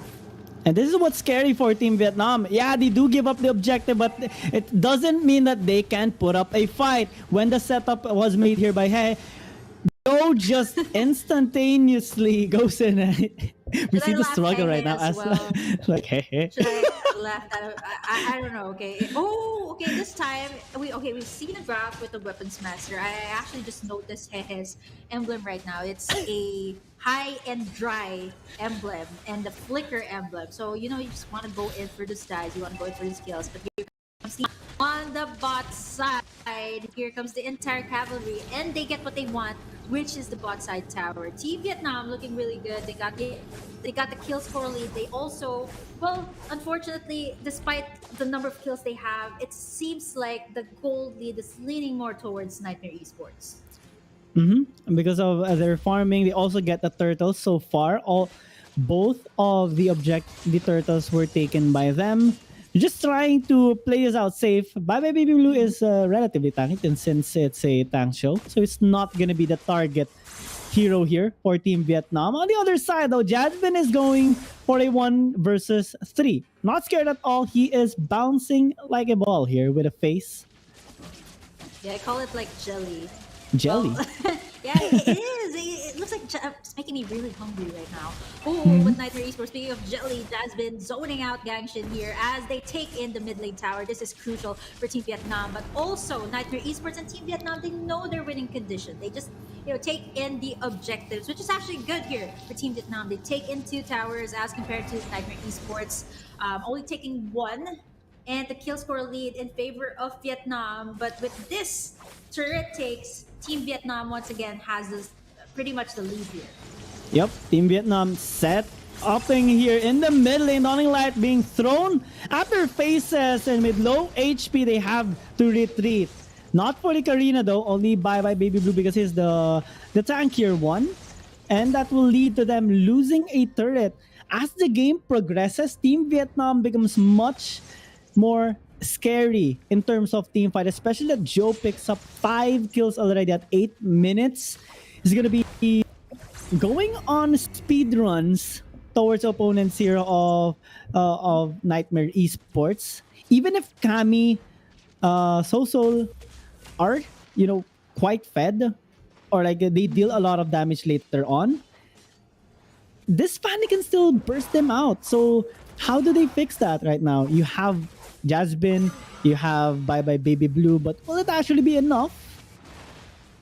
Yeah, think but not. I mean, looking at Sherry's items, I mean, it's not just Joe we have to be worried about here. It's just Sherry silently farming, getting into Golden Staff, getting into Demon Hunter Sword as well. So any clash here that will be initiated by Niightmare Esports in the late game, it could really be deadly. But Jasmine, just look at that, buying so much time here for Niightmare Esports. It's just Team Vietnam just pouring in all their skills there, not even taking down Jasmine. And I think, I mean, even though that's not really the best KDA, 0-2-1 for Jasmine, but what he has been doing is great so far. But map control wise, I do have to give it to Team Vietnam. Not unless, Nightmare Esports takes in more towers. I feel like right now it's not more of the clashes. They're like, okay, yeah, let's not do clashes here. We know who's going to win at the clashes. It might just favor Team Vietnam. Let's just go get the towers here. Yeah, Lexi 1v1 against Joe. He's gonna be winning since he is more durable, but he's being chased down here by Hehe. Regrets going to the top, so he's fleeing for the moment. They have a decent amount of control towards the top side jungle here of Nightmare Esports, and the wall being put up, set up, but no follow-up here by the rest of the team Vietnam. So that's gonna lead to this entry by Nightmare Esports, not hesitating at all, going in. Nart is tanky, but not tanky enough to be able to escape. Giving the kill to Too Easy for Lexi. This will give them that comeback in terms of economy. A while ago, they were behind 1.5k, but with this small skirmish, they're getting their momentum back. If they can deny this purple buff from Joe, it's gonna affect so much the team fight. It's going to be massive, like what you mentioned, GG. Yes, a Nightmare Esports knows that for a fact, but it's great that Ganshin popped in that dawning light just to, kick back those members of Nightmare Esports pressuring in the purple buff. I mean, most of the time, yeah, if you're going up against a Fanny, where do you position yourself? The favorite, the purple buff here of Joe. I mean, looking at the economy, it's not that far, but it seems like Nightmare Esports is doing well up against the Fanny of Joe. I mean, we haven't seen so much of an aggressive play here for both teams, not so much of a flashy play, more on the objective-centered team fight. Yep, and they have to rely a little bit more on Bye Bye Baby Blue for the setups. Jasmine 1v1 against Joe. He is struggling, but he's still breathing pretty well. Remains alive even after all those slashes from Joe. And with the Lord up, it's not the enhanced Lord just yet, so I think both teams are going to be waiting for that upgrade on this objective before they initiate it. Team Vietnam establishing control on this top side river, and I think Nightmare Esports are going to respect that for a moment.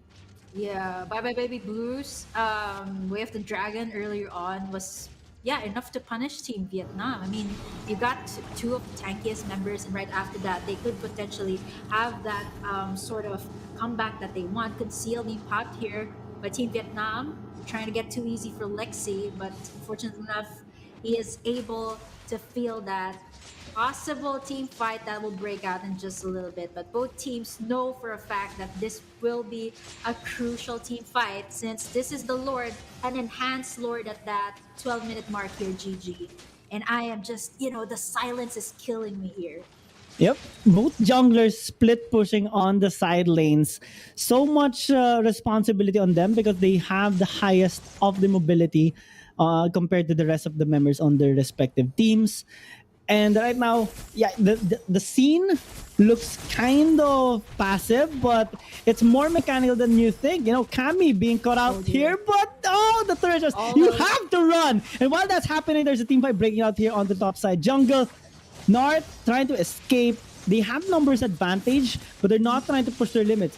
Hehe is just gonna be fleeing, attracting the members here of Nightmare Esports to chase on him so that the other teammates will be safe. And it's gonna take some time. It's dead. Yeah, he's dead in an instant. Actually, he put up the Guardian's barrier only to set up a death for himself. So yeah, interesting enough that you pointed that out, that the junglers are just taking down turrets, which is actually good for both teams. That's really what they need to win. The pressure on the lanes is actually forcing someone to go back and clear it out. And right now, these two teams are just waiting for someone to initiate the team fight. They got all the tools that they need to do the pickoffs already. It's already the 13th minute mark. And I mean, I'm not, it's more of like calculated plays here from Team Vietnam. Perhaps, just perhaps, we're just waiting for the ultimates here from Soso. Right after that, I feel like Team Vietnam, they can go on the full aggressive side. Lexi, oh, Lexi getting caught from Isabel. He's actually quite tanky. That took Yep. like 5 members. I mean, how many minutes was that before they were able to take down? Too easy for Lexi. Not so easy But for Team Vietnam though. good job for Hehe though, because he kind of blocked the path there for the other members of Nightmare Esports. That's why they couldn't respond effectively. And because the jungler is dead for the next 15 seconds, it's a perfect opportunity right now for Team Vietnam to secure this lore. Jasmine is going to try to disrupt them, but here comes Joe to the backside. Cammy is dear. dead. There is a retaliation There's still a towards contest, Nightmare though. Esports. Yeah, they're contesting. Bye bye, Baby Blue is getting Bye Bye gunned Baby down Blue. here by That's the real world Claude. manipulation. Oh, it's gonna be GG. crucial. Joe got the objective, but what's gonna be next? Massacre towards the side here of Nightmare Esports. Dawning Dawning Light for Light that from the snipe kill. backside. Yeah, from downtown, they get the kill, and that's pretty much done so for that fight. Team Vietnam with a superior team fighting prowess there. Bye bye indeed for Bye Bye Baby Blue. That's what I was saying. If Joe doesn't finish the job, it's Gangshin. And speaking of Gangshin, actually, he hasn't been taken down this entire time. 304 on the Savior. And that's a lot of cooldown items. You got the cooldown boots, you got the Enchanted Talisman. I believe he's actually building towards a Genius Wand. So, I mean, one Dawning Light, it's just enough to take down. Like, I mean, this is where it gets annoying. Where you're about to reach your base, you're about to reach safety, then you Then pop the in that Dawning Light. ultimate. You're Oh. not safe from Gangshin. Not so safe anymore. Especially right now, Nightmare Esports are pretty much not safe. Their base is being threatened to be taken down.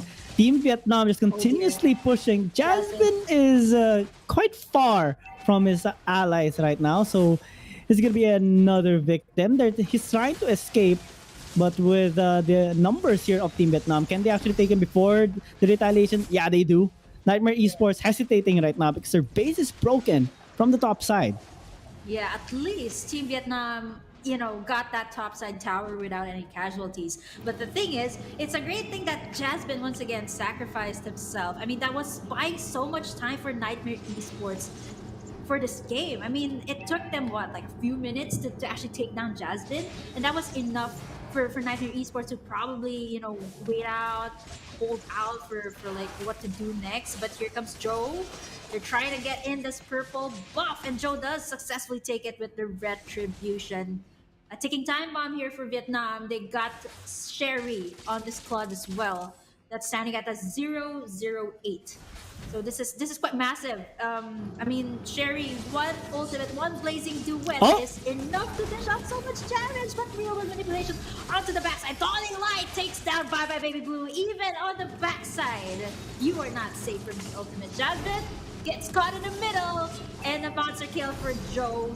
They take down another, and Team Vietnam is just wrecking havoc in the Land of Dawn.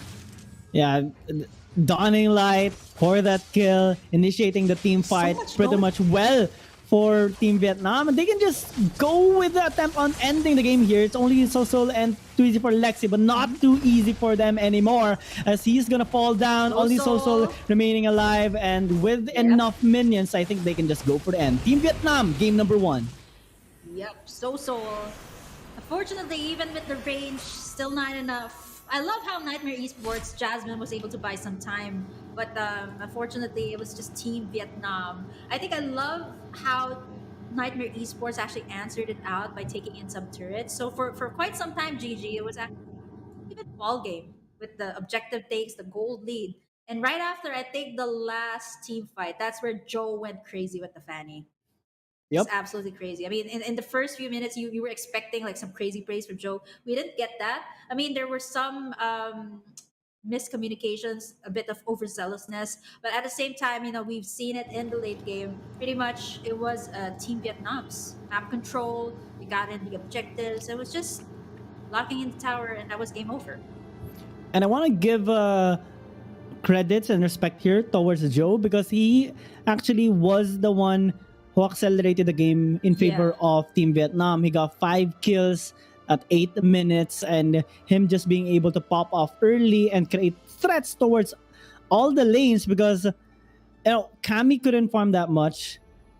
So also, and even if they would be able to farm, the threat of a Fanny still is scary for them. That's why they couldn't overextend that much away from their base, and when they get scattered, it's just gonna be the Fanny going in from them. And not only that, we're talking about just Fanny, but there are other members as well, like Sherry shredding the members here of Nightmare Esports, having a lot of assists. No, not much skills for this Claude though, but Yeah. the More team the fight assist type. participation is high. Like his job Yeah. is to shred them down to low health, and Joe is just gonna execute them. Yeah, it's just Joe dishing out that. I mean, if it's not Joe, I think it was just Gangshin. Yeah, with the ultimate, the Mhm. Dawn, and I pop it in, and then you get even the member with the lowest health going back to the base. I think that's really annoying. I mean, if you get caught with the Moscow's ultimate, Layla's ultimate, it's the same feeling you get when you get caught in with the Dawning Light of Savior. Beautifully played by Team Vietnam, but I wouldn't say it's a one sided match. GG. I feel like you have to. I mean, I'm pretty sure you agree with me here. I mean, both teams really put up a great fight here, and I think it's just the beginning for Team Vietnam and Nightmare Esports. Yeah. Nightmare Esports after their decent performance against Katigang. Mhm. Against Team Vietnam, I think they're struggling a little bit. It might be apart from their miscommunication, but also in their confidence because there's not much pressure being shown by them compared to their game number one uh, with with their support nano ship. I think they need him back on the roster because as a Hilda, well, we only saw him once, but that one game was highly impactful because of how he influenced the whole game. And I think they need that kind of roamer on their side. And with the switch, if ever they would do so, I think it's gonna benefit them more. Yeah, I mean, yeah, I think a lot of people are wondering where Nano Ship is, but I feel like, I mean, there is a reason why there's a switch up, perhaps like to check things in to see how the synergy will work out. I mean, that's basically what other teams are doing as well. They have a lot of players in the roster. They all have like different play styles. So I feel like in this first day, it's kind of like I feel like getting to know each other type of setup here for all the players. And we still have a game number two, by the way. This is a round robin match, best out of two for these teams, and you'll be seeing more of Nightmare Esports and Team Vietnam. And I feel like this could perhaps extend all the way up until the semis. Who knows? I mean, both these teams have equally. I mean, they're both equally talented. So let's see how this will pan out for game number two. Perhaps I think GG this time there will be the respect towards the Fanny. Definitely, they would need to respect the Fanny or have someone be able to counter it at least Yeah, the because Kufra. Kufra, the Hilda going Yeah, there into you the go. game right now. Fanny respected here by Nightmare Sports. Yeah, there you go. The respect for the Fanny as well as the savior here for Nightmare Esports. But who knows what Team Vietnam is cooking up? There's just so much new heroes. The patch has been updated to the tank meta. Who knows? We might even see a tank jungler Mm-hmm. here. We haven't seen that being utilized so much. So more of, I think, uh, the Mekong side, Laos, Thailand, and Yeah. Vietnam, they're more on the assassin types. I feel like the Ling, the Fanny, the Lancelot, these are comfort picks for them. So I think the tag meta, they're still pretty much adjusting towards it. But I feel like we just might see it. Maybe if not today, we might see it in some other days, like perhaps tomorrow or even in the semis. Who knows? I'm actually looking forward to that. I haven't seen the Basha yet, so I've been saying this over and over again. But the tank that we've seen being utilized so far in the qualifiers is the Grok. The Grok, I haven't seen the Belleric though. I want to see that as well. It has been buffed up pretty well. Belleric, yeah, we haven't seen Belleric just yet today. It has improved. And I Yeah, think it might be a good option for them, especially when a composition is built around like fighters or like having a marksman that doesn't really deal percent HP damage like a carry. So the it can be a equilibrium. thing for both teams, but having the Valentina taken away by Team Vietnam, Nightmare Esports picks up the Eve instantaneously without hesitation. Yeah, indeed. I mean, the Valentina ban here makes so much sense to pick up the Eve immediately. You got the massive AoE this Eve has. And Nightmare Esports, it seems like this is something that they like in their composition. We've seen it so far in 3 games that Nightmare Esports has played. It seems to be a comfort pick. And we cannot deny the range of an Eve. But of course, with that being said, with the respect fans coming in from Nightmare Esports, you also open up a lot of heroes like the Franco. The match is still open, by the way, which Team Vietnam has covered in over. So I think Team Vietnam, they are looking for the initiation as well. They had so much of that earlier on, but this time they go for the D-Rot and the Franco. A lot of dives here from Team Vietnam to answer out to the Eve. Yeah, being aggressive in this game might actually work for Team Vietnam. That's how they won game number 1. They don't have that immense amount of macro control just yet, but with the Franco, I think it's gonna help them. Masha, after being banned out consistently for the past few games, it's gonna be available for the taking, and Nightmare Esports are more than happy to take it. Having that additional front line for them with that deals a lot of damage in essence. And Ooh, will it be an okay. Ignite jungler? I'm so curious though. I mean, I've seen Are a they gonna Kufra lock it in? jungler. I've seen a Basha jungler. I mean, heck, I've even seen a Belleric jungler. But okay, they're just going for the comfort picks. This has been picked up by Nightmare Esports in the previous best attitude round robin up against Catty Gang. But we've forgotten about this as well. The Sicilian. I mean, with the current patch, you kind of forgot about the heroes that has been buffed up pretty well. The Sicilian that has been doing so well for quite some time. It's quite an underrated mage, but right now with the way things are going, with how fast-paced the games are and how fast the Sicilian can scale up, this is massive if Team Vietnam picks this up. They got the early game potential or the early game aggression with the Franco and the Derot. And if you add up the Sicilian, you kind of get that late game insurance for them. And it's going to be the Sicilian for Team Vietnam. And for sure, you're quite happy with this pick. The Yeah. Sicilian being finally picked up, and I don't want to say that, a but fantastic sorta. performance, right? I love it. I mean, that's kind of how you feel about your favorite hero being played. I mean, I haven't seen the Sicilian for the longest time. I mean, I've been casting for quite a long time for MLBB, and I haven't seen the Sicilian up until they buffed it up. So I'm pretty happy about that. But right now, it's being banned so much in ranked games. So I'm not so sure if I should be happy that it's being noticed, or I'm sad that I can't play it as much because it's banned so often in ranked games. But Team Vietnam also, speaking of favorite heroes, they take out Jasmine's that Jasmine has been using so far for the past few games here in the Mekong qualifier. And with the draft right now, slowly shifting towards fighters and also a decent amount of tanks. We haven't. There's no assassin yet, other than the Hellcurt as of the moment here. But it's kind of a low-key fighter as well that will try to enter a team fight from an angle. Team Vietnam so far can actually deal with the Hellcurt, so Nightmare Esports has to pick up another one that can threaten as a frontline that has enough sustainability as well, because Masha can survive pretty much well, but it's not gonna be enough if he's gonna be crowd controlled here, especially with the Franco. Yeah, I mean, I see it most of the time. I've seen a Masha jungler. I've seen it on the sides as well, but I haven't seen it, being utilized as a jungler here in the Mekong qualifier. So yeah, it's perhaps. Oh wait, I have seen a Masha roamer. So a Masha tank can work very well here for Nightmare Esports. The pressure it can give to Team Vietnam will be great, and to add up to all of that, the Masha here actually has the sprint. A new spell that I'm actually quite comfortable with. It's been buffed up pretty well, and it works well on heroes that need more mobility, like Hilda, the Sicilian, and the Masha. By the way, that picked up the sprint the sprint battle spell. So right now, both teams they still need the gold laners.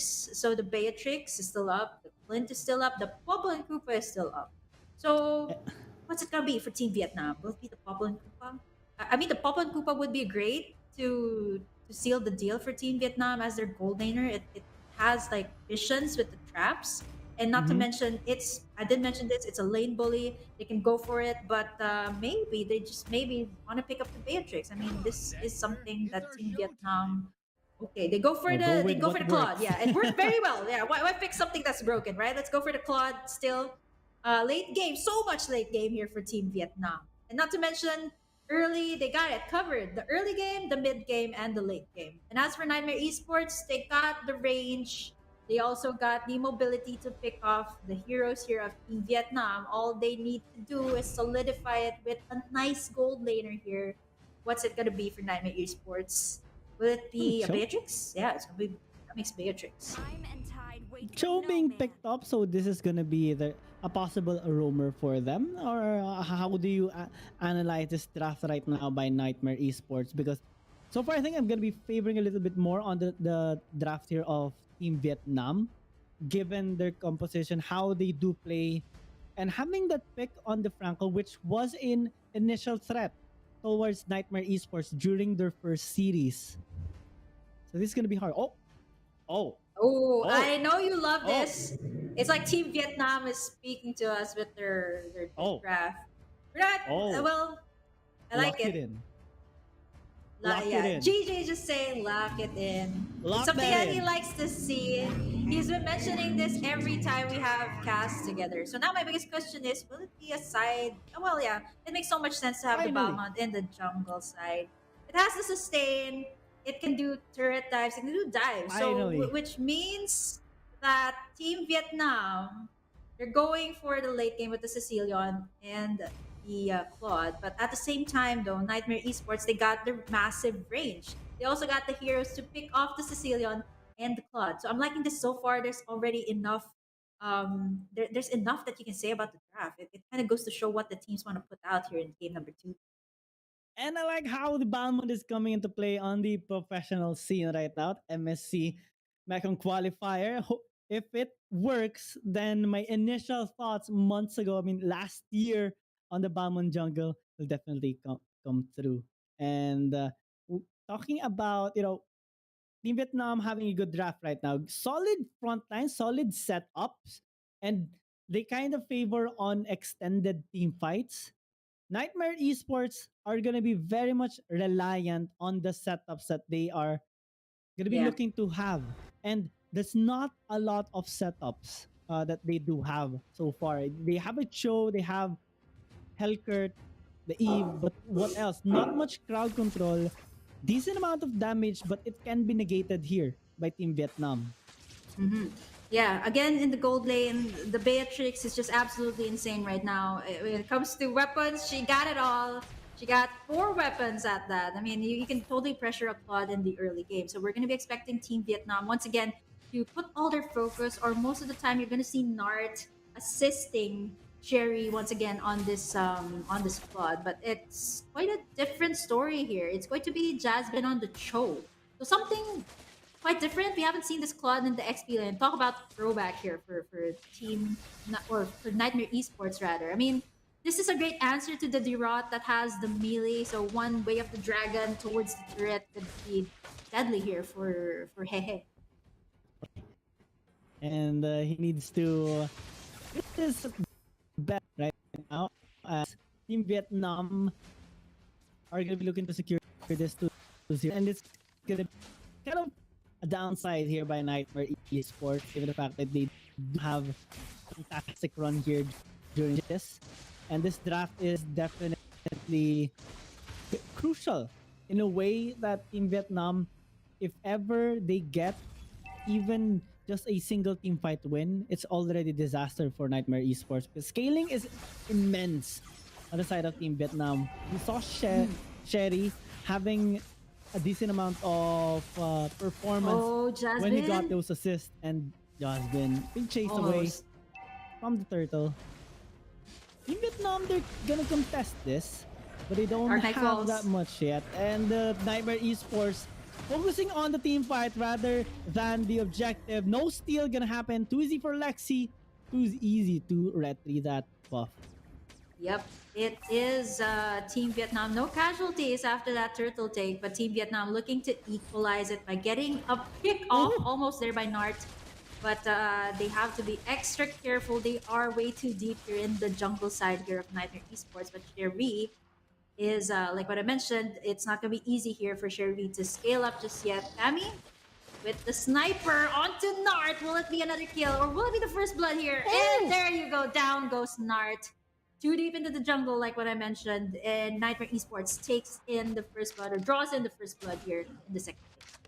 Yeah, this is a nice performance by Kami. He is the one that should be popping off because the team heavily relies on what he can do as well. Joe doing a good job, just farming out for the meantime, but I think he's gonna be needing to involve himself on a team fight later on.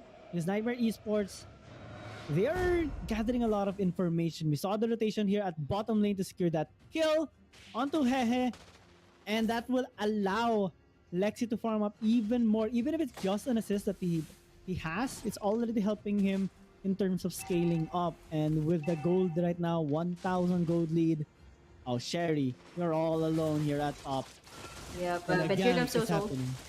Oh dear, there could be a potential clash here, potential engage coming in from Team Vietnam. Nart a little bit too late as bye goes all the way in, but here comes the bloody hunt from Nart, taking down Bye Baby Blue. 1-for-1 trade, the gold laner for the roamer here of Nightmare Esports. So pretty much Nightmare Esports game Gangshin. A little Oh bit my. too. Ooh. Pops in the retribution. Oh, yeah. Jasmine, or rather, too easy for Lexi, pops in the retribution to safely get away from those nasty bats from Gangshin. But here comes Team Vietnam. They go in for the turtle, and it seems like it's going to be Team Vietnam that gets it this time. Yep. Especially after that short hiccup by Nightmare Esports, particularly too easy for Lexi, nearly getting taken down there by Gangshin. I'm seeing now why Sicilian is very scary out of the moment. You saw how their health bars kinda reversed or switched. Like now the team fight happening in the top lane. Team Vietnam needs to retreat because of how low in terms of health Nart is. And Nightmare Esports, they're just going in with no hesitation, especially that they do have the Smasha to tank things up.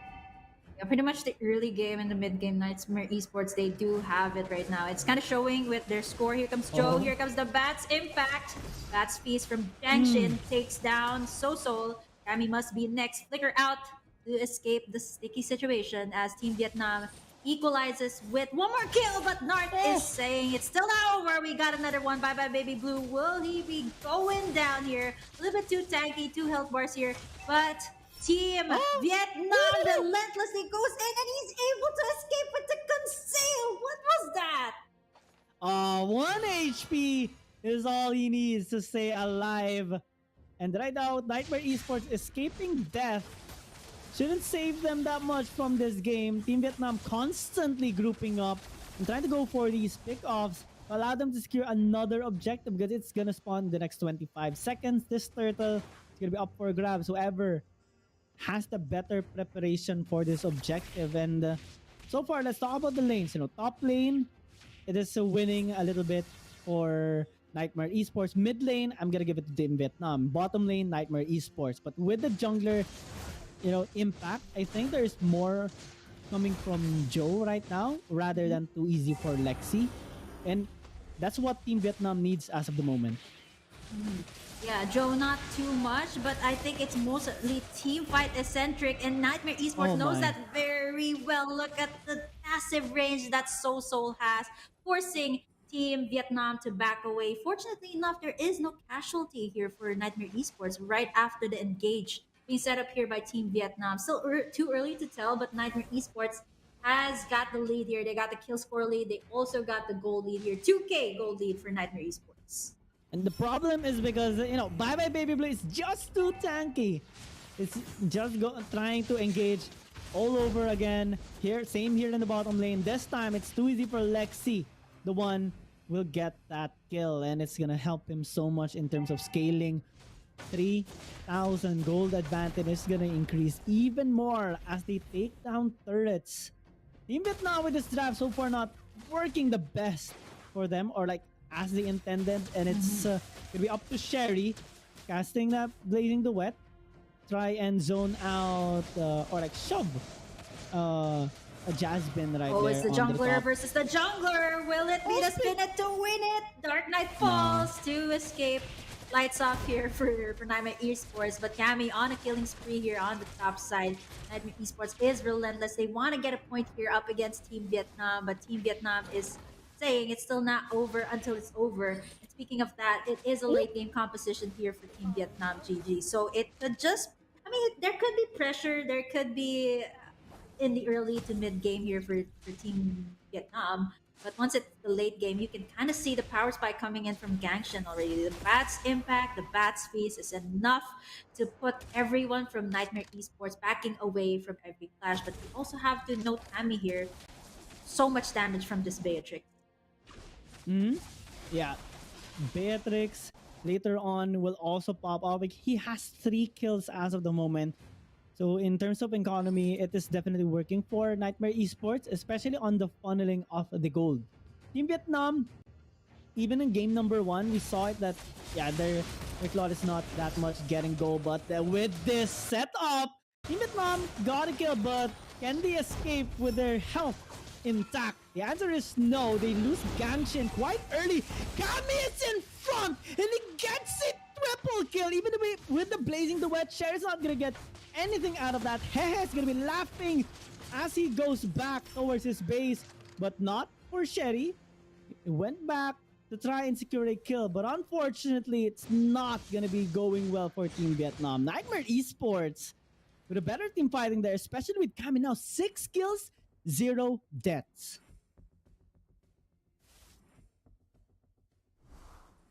It's insane on how, Niightmare Esports are just continuing to go with this onslaught, not hesitating for a little bit, though for the fact that they can just muscle out Team Vietnam, and with a team fight happening and resulting in favor of them, Team Vietnam, I think they need to regroup. They need to avoid team fights for the moment, but as they do, they're gonna lose objectives, just like the Slur that has spawned up already. Narc hasn't gotten any hooks just yet that is favoring Team Vietnam, and I think it's kind of like a Vietnam misses a hook, but this time they don't. The lore has been secured though by Niightmare Esports, but Team Vietnam with the help of Gangshan secures that double kill. They have to pick up Kami though. He is already godlike, so with that 2-for-1 trade, still kind of in favor of Niightmare Esports because of how much damage they can deal. Not surviving with a sliver of health only, but they have the lore here for Niightmare Esports. They're gonna fully utilize it, being escorted here by Kami, which is the strongest member of Niightmare Esports so far, with a 5,000 going 6,000 gold lead here against Team Vietnam. They're just rotating, gathering information, letting the Lord split push on towards the top because they have the way pushing in the bot lane for now. Good job by Team Vietnam though. They have the mid lane still intact here. The tier 1 tower. But I think it's gonna trap a team fight. There's a flicker. Portal is engaged. Sherry is in a tough spot right now. Doesn't feel that much damage just yet. And it's kind of like the reverse here for Kami. Dealing nooks of damage every team fight. Even on small scale scenarios, you can just 1v1 almost anybody. Even Joe because of how much damage he deals. Not continuously attempting on those hooks, but it's not really favoring them as of the moment. There is a time near the Lord wherein he got a hook, but it didn't turn out well for them. Niightmare Esports continuously gathering as much resources as they can away from Team Vietnam as they clear out the top side jungle there of Team Vietnam, waiting for the next lord, which is gonna spawn in the 60 seconds. Yep. GG. I'm not sure if you can hear me quite well. I do. Yeah, perfect. Yeah, I mean, Welcome back. yeah, I mean, I am back, of course. Definitely excited for the action-packed game. I was expecting this from these two powerhouse teams. We can see it from their movement. We can see it from what they have been doing so far, and it's looking really great for them right now. Team Vietnam and Niightmare Esports. But this game number 2, it seems like Niightmare Esports has it covered. But this is the 12-minute mark. So one crucial pick off onto the main damage dealer here. Look at Too Easy for Lexi going in all the way for Gangshin. But Joe onto the backside. Oh my goodness, team. Niightmare Esports. Cammy just taking 2 members down here for Team Vietnam. It's just too much for them to handle. And they still got the game in control. And Niightmare Esports knows for a fact that late game, Team Vietnam has got it. They have to end this as fast as possible. And they can definitely do. Cammy is immortal at this point, or I don't know. He is miraculous. Even with the engages coming from Team Vietnam, he managed to stay alive and even getting those kills for the team. With the Lord, it's gonna help them so much in terms of pushing. It's gonna split push onto the top lane, which is gonna favor so much for Niightmare Esports because they can just shove the wave in mid and in bot, in which Team Vietnam cannot contest. Slowly but surely. Oh, maybe not so. That's a nice hook. Soul is dead, and that's gonna allow them to have that breathing time for this game, but they're not really hesitating at all. They engage. Cammy is legendary. It's quite low, but he needs to back away. Respect the damage. And now, the Blazing Duet and the spin to win here by Joe. They're gonna get that shut down, and they're not holding back. This is the perfect opportunity for them to get those kills. And even if this Masha is quite tanky, he's not gonna be able to sustain himself. Joe picking up a kill onto the Hellcurt. Bye-bye, Baby Blue actually escapes. He's, well, very tanky. Yeah, I mean, that's insane. This is what I was talking about for Team Vietnam. It's still not over for them. It's just, look at the damage. The burst coming in from Sherry, the burst coming in from Gangshin. Niightmare Esports knows this very well. In an instant, they take now 4 members, but it's a good thing that Niightmare Esports, they were able to take in that Lord. So that's pretty much some time for them to buy in this game. But it's a time bomb here for Vietnam. They just got the burst here. So I think what Niightmare Esports can do to seal the deal here is to take out Gangshin and or even just take out Sherry. It's the big problem here for Niightmare Esports. Yeah. And I think they kind of got overconfident a Yeah. while ago. This time, Cammy with a switch on the items, it does have enough tank shredding, does have enough survivability, of course, that can deny some physical damage for a short amount of time. But he needs to play out this less recklessly. Because a while ago, he went back in, knowing that there are 4 members right in front of him. And for sure, he regretted that. But it's the impact that matters. A while ago, they were ahead 7,000 gold lead. Now it's down to just 4,000. And Team Vietnam, with the scaling composition that they do have, Sherry's so far scaling up pretty well. Once it gets, similar items just like Cammy, is gonna impact so much the team fights.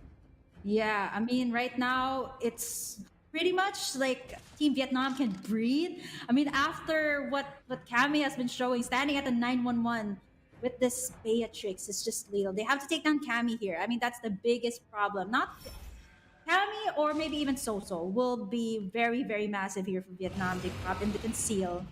And in just a few seconds, we are waiting for the engage from Team Vietnam, GG. And this is, if I'm not mistaken, another Luminous Lord here for the grabs. But the pressure is on. Bot side tower is down here for Vietnam. So it's pretty much, they still got hope for this. But for Niightmare Esports, they got to seal the deal right now. Oh, that's a suppression there by Nart, Nart, but it's not going to be impactful that much. Oh, Gangshin! Here you go, Cammy is still Gangshin. free hitting by the way.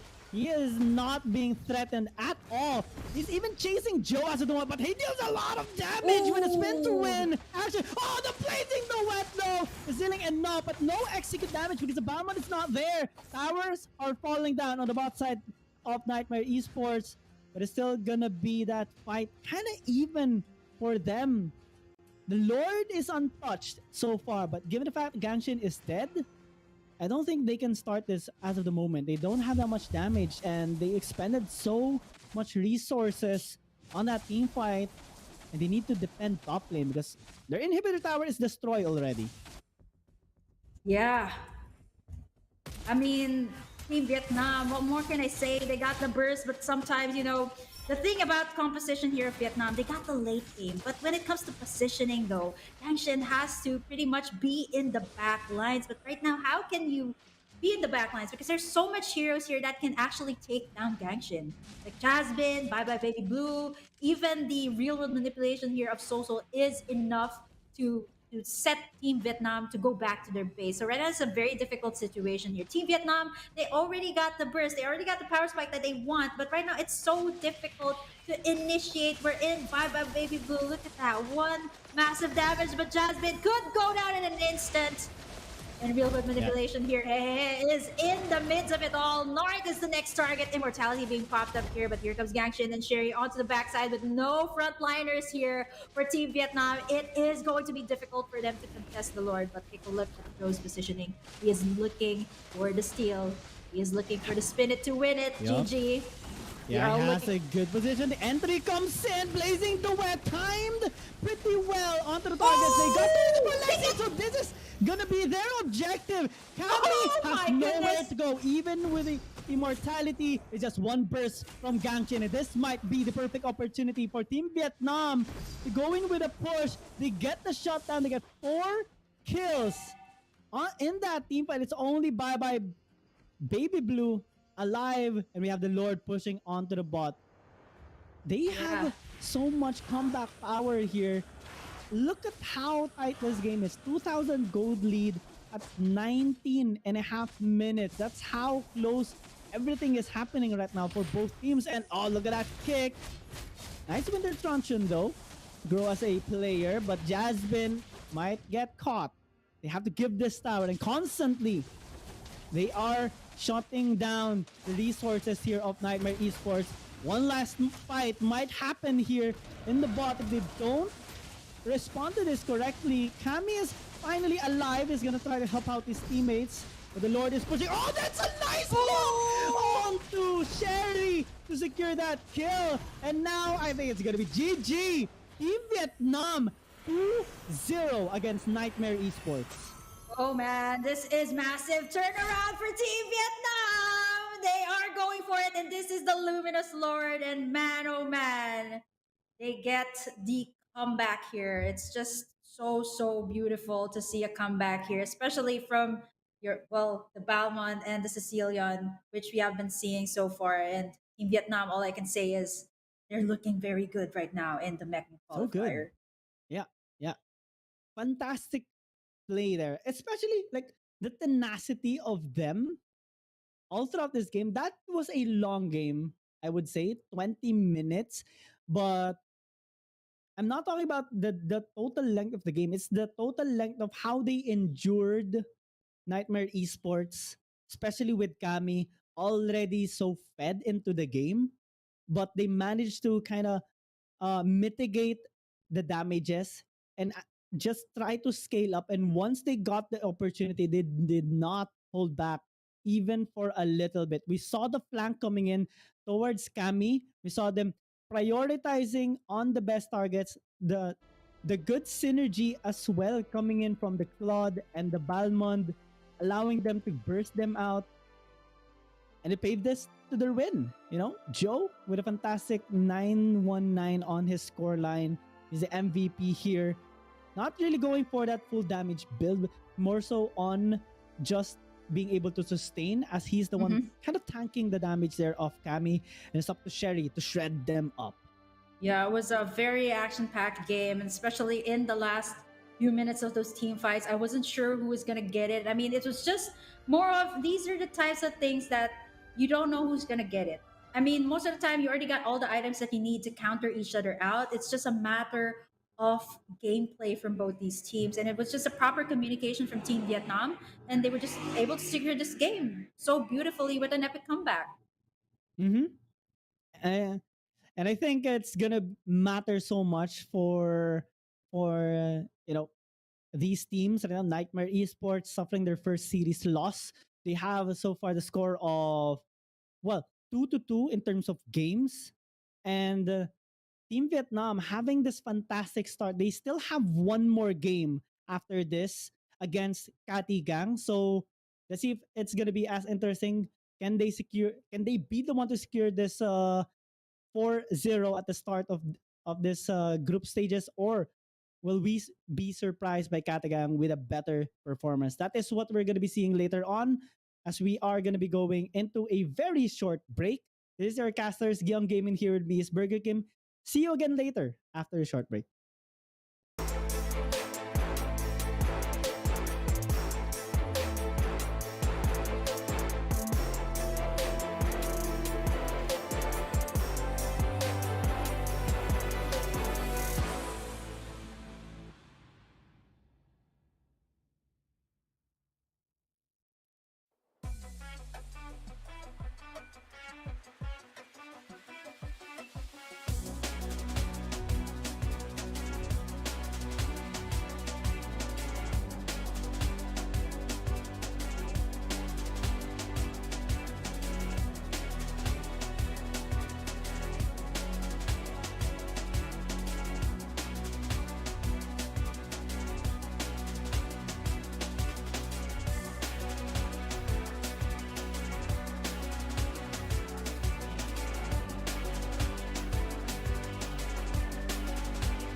All right, welcome back to Msc Mekong Qualifier. Again, we are your shoutcasters, Gion Gaming, and here with me is Burger Kim. We're back from another dominating 2-0 victory. This time, not by Niightmare Esports, but by their opponent, Team Vietnam. And that respective team is going to battle against Catty Gang in this best to two series.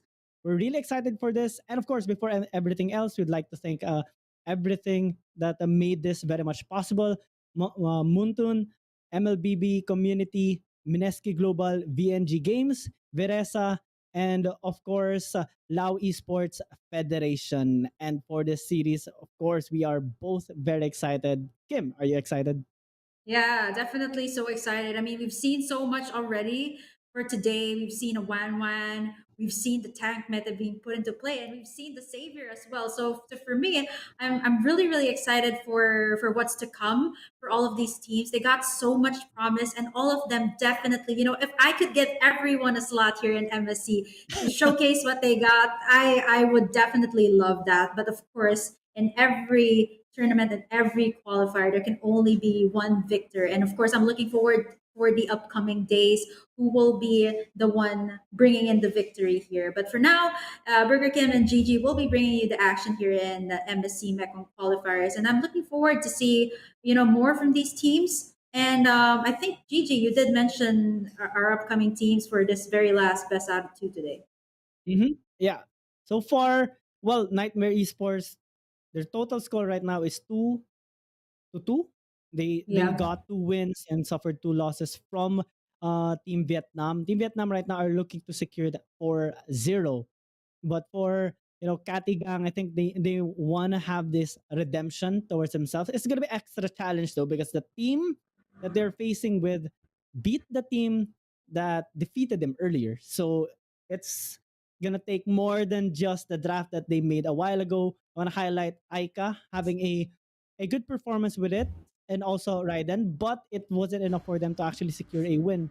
One of the reasons why is that their draft doesn't really have that much fighting power in terms of sustained ones against the meta right now is focusing more onto the tanks. And as we head down to the drafting phase, I like the respect that Katigang is giving towards Team Vietnam. The Fanny Yeah, the as Fanny well and the as Savior. Savior. Yeah. Yeah, it's still pretty much the same thing. I mean, these teams, obviously, there are six of them here in the Mekong qualifiers, and all of them, I'm sure that this entire day is not just about playing. They've also been doing their respective researches. And yeah, Team Vietnam also knows that Catty Gang is one to pick up the Ling. And of course, the Sicilian, we've seen it with the epic comeback earlier under the hands of Gangshin. So that's a lot of heroes taken out for Gangshin. The Savior and the Sicilian. So I'm looking to see something different here from Team Vietnam this time. Like perhaps maybe a throwback onto the Lilia, maybe even something new. Like maybe they can pick up the Eve this time. So who knows? Like there's just so many things going on today, but so promising from all these teams. The Masha also banned away, and now the Grap is still open. I mean, this is something I've seen over and over again. They ban these heroes out, they pick up the Grap, or maybe it is the tank meta. You can totally pick up all those tanks right now. I Yep. mean, you can't like tell the other players, okay, why did you first pick a tank? I mean, most of the time people would question that, right? Most of the time you'd pick up the But now, mages no. or even the mages, but now it's just if you pick up a tank, it's totally fine. Just See? like this crack, they pick it up. Catty Gang. Yep. Yeah. And you can go with more tanks on your lineup.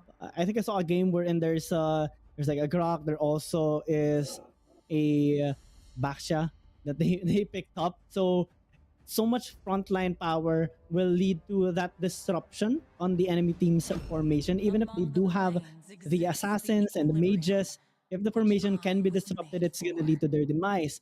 Team Vietnam focusing in where they are strong right now, getting the Eve, which actually had a decent performance so far, like a stable pick for any team. If you want to have that control for the team fights, Eve is the right way to go. Paired it up with a 1-1, you're gonna trap everyone in your real world manipulation, slow them down, and then this 1-1 can pop off with ulti. Yeah, definitely.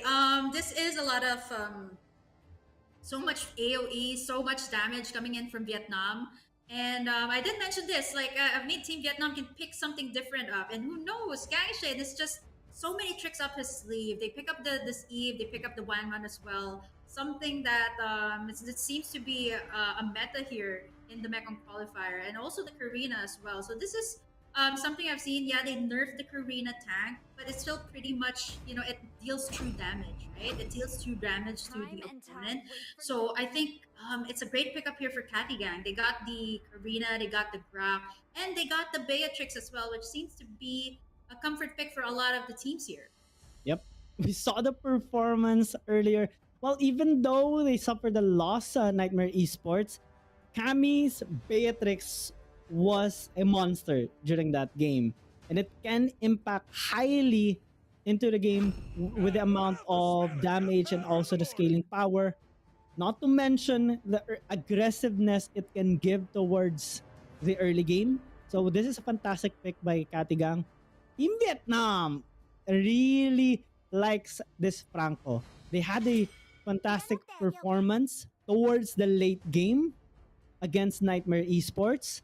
And this time, they're looking to do it again with Nart.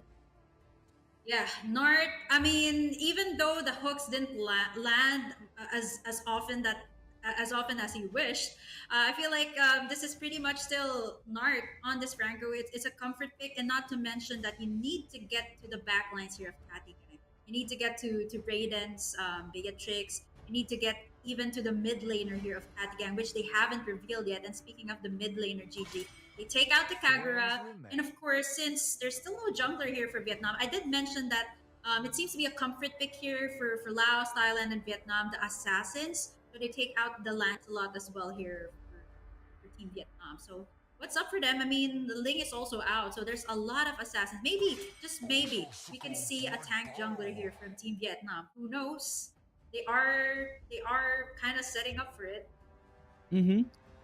I'm wondering what they're gonna be picking as their mid laner though, because Katigan, they don't have that much option, and based on the heroes that they have used over the past 2 games that they had against Nightmare Esports, it's not really that impactful for the moment, and they need to use something that one, they are highly mastery of, and second, it has a definite good synergy on the draft that they are building right now, because Team Vietnam, their draft right now is getting scared. They have the Franco for the front line, you have the crowd control of Gang Shin, that damage later on by the 1-1, and well, you have a glue that can just be a hassle towards team fighting, when he goes with a split, and also when he pulls you back when he's attached to you, especially when it's onto the carry, it's gonna be a big problem for Katigang.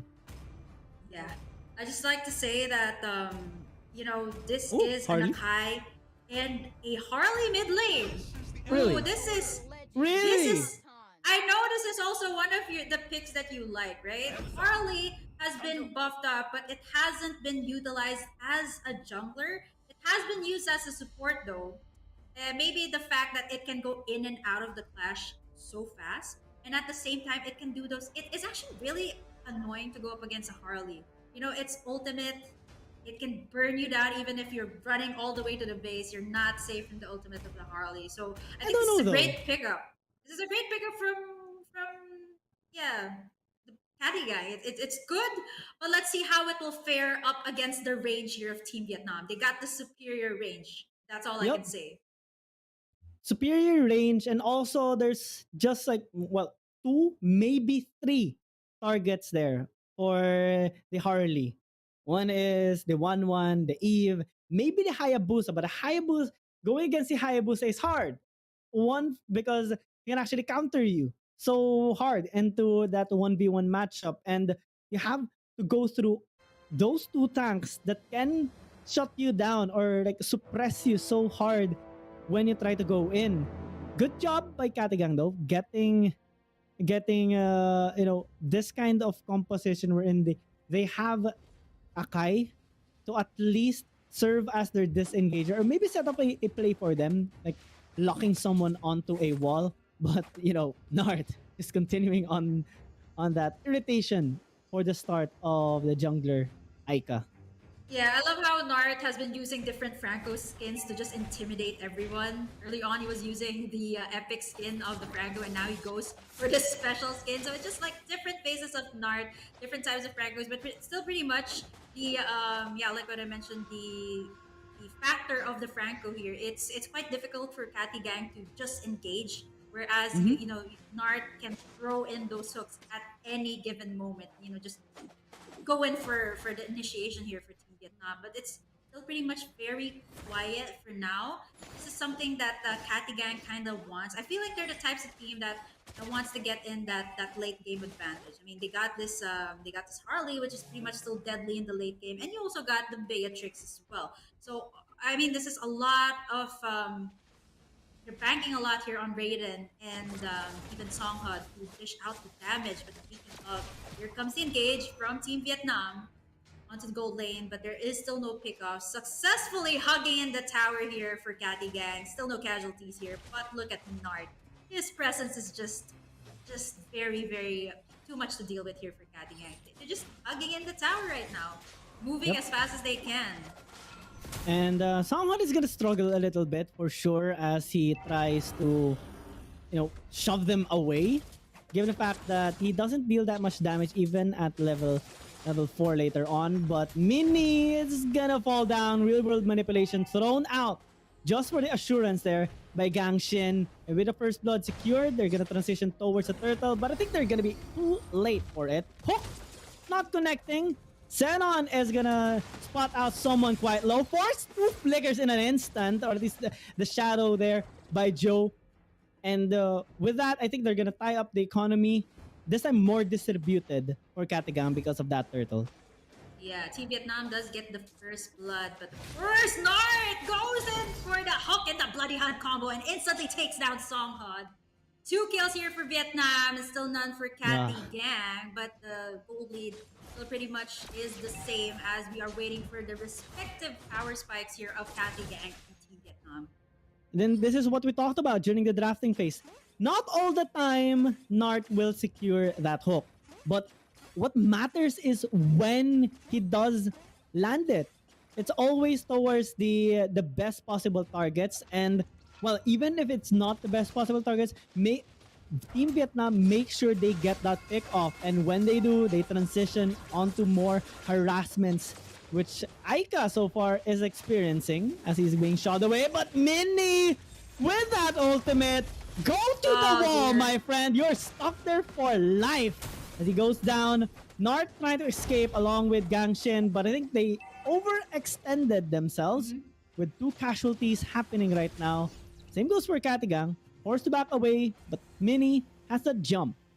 The answer that we were waiting for from Catty Gang is finally here. They get in 2 kills, evening out the kill scoreboard, and even getting a slight gold lead here up against Team Vietnam, punishing Nart in an instant. And right now, Team Vietnam, they need to secure in more objectives, but Joe is slowly, getting in the resources that they need. And let's not forget that Sherry is holding on to this one run. So any clash, I feel like it will definitely favor Team Vietnam.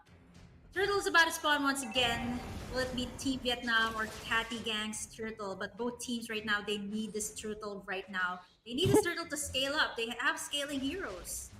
They do have it, but I think the positioning is favoring Catty Gang as of the moment. They will secure that kill onto Nart.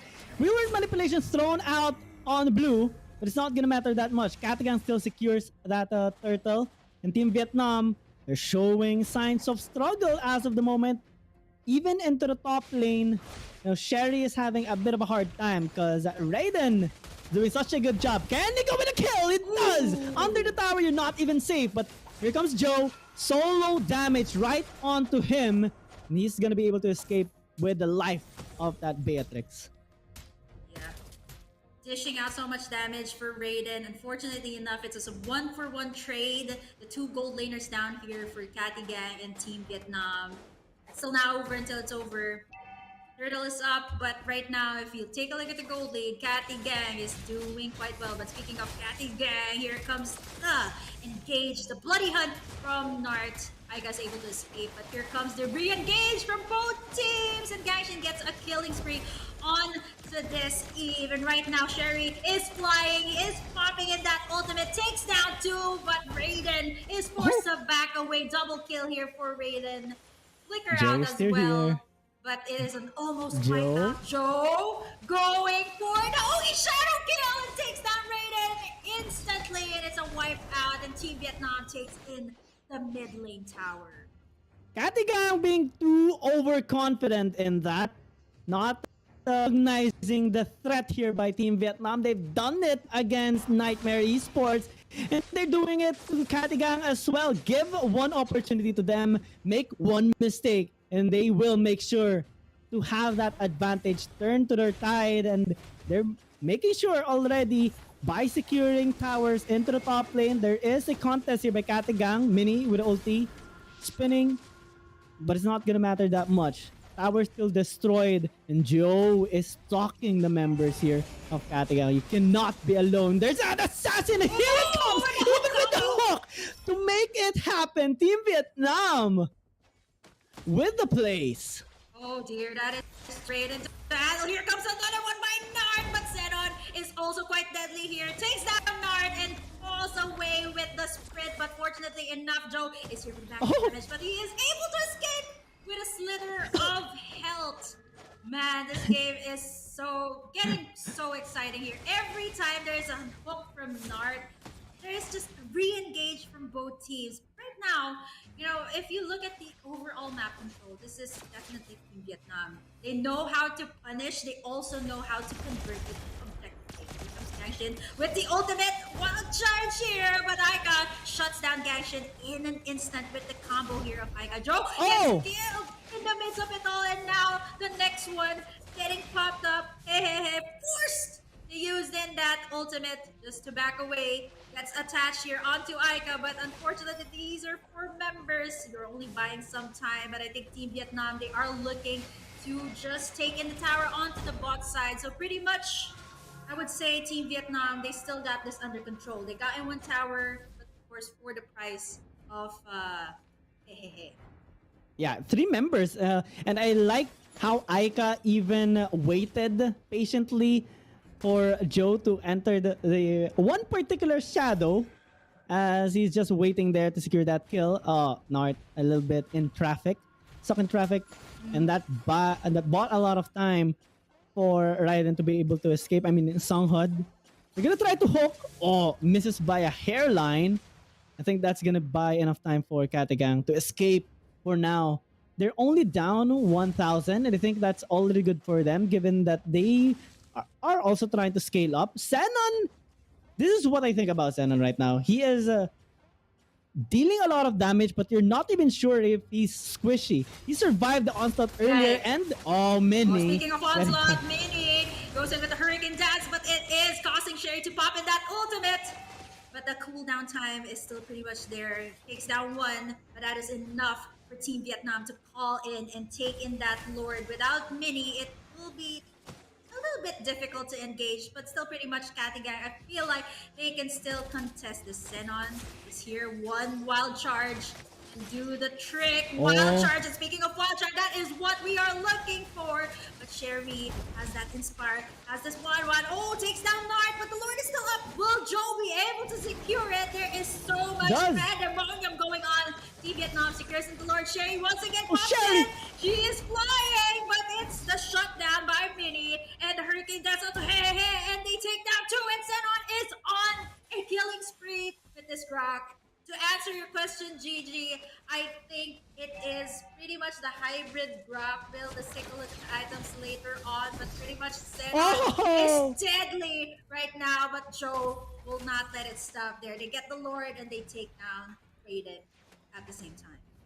Yeah, Vietnam having to secure that Lord is very good for them, but Catty yeah, Xenon is doing such fantastic work right now in this game. We saw his setup, we saw the crowd control that he dealt towards the members of Team Vietnam, and him being able to survive and dealing a lot of damage, significant for a team fight.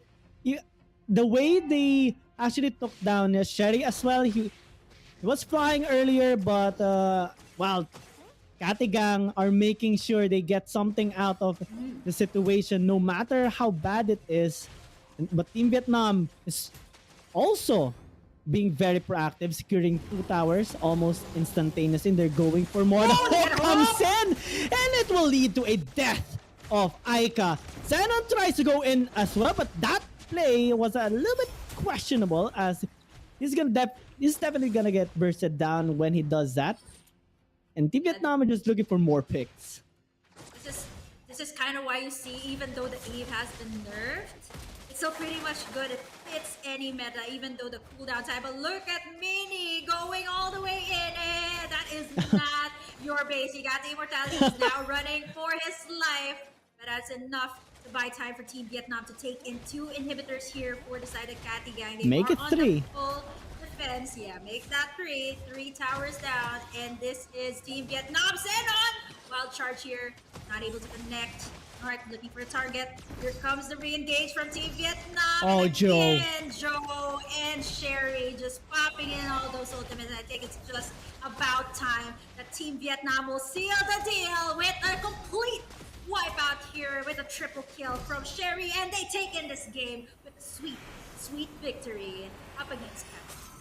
And to think that Katiang got the upper hand a while ago during the early game, even had a fantastic performance when they turned into the Lord. However, Team Vietnam definitely knows their limits every time, and they know how to push themselves always on that team fights. Even in the most crucial times, they make sure to get anything out of the situation, and it's paying off for them so much. The risks you take are what defines you. And well, so far, right now, Team Vietnam, they have the highest point so far with 3-0.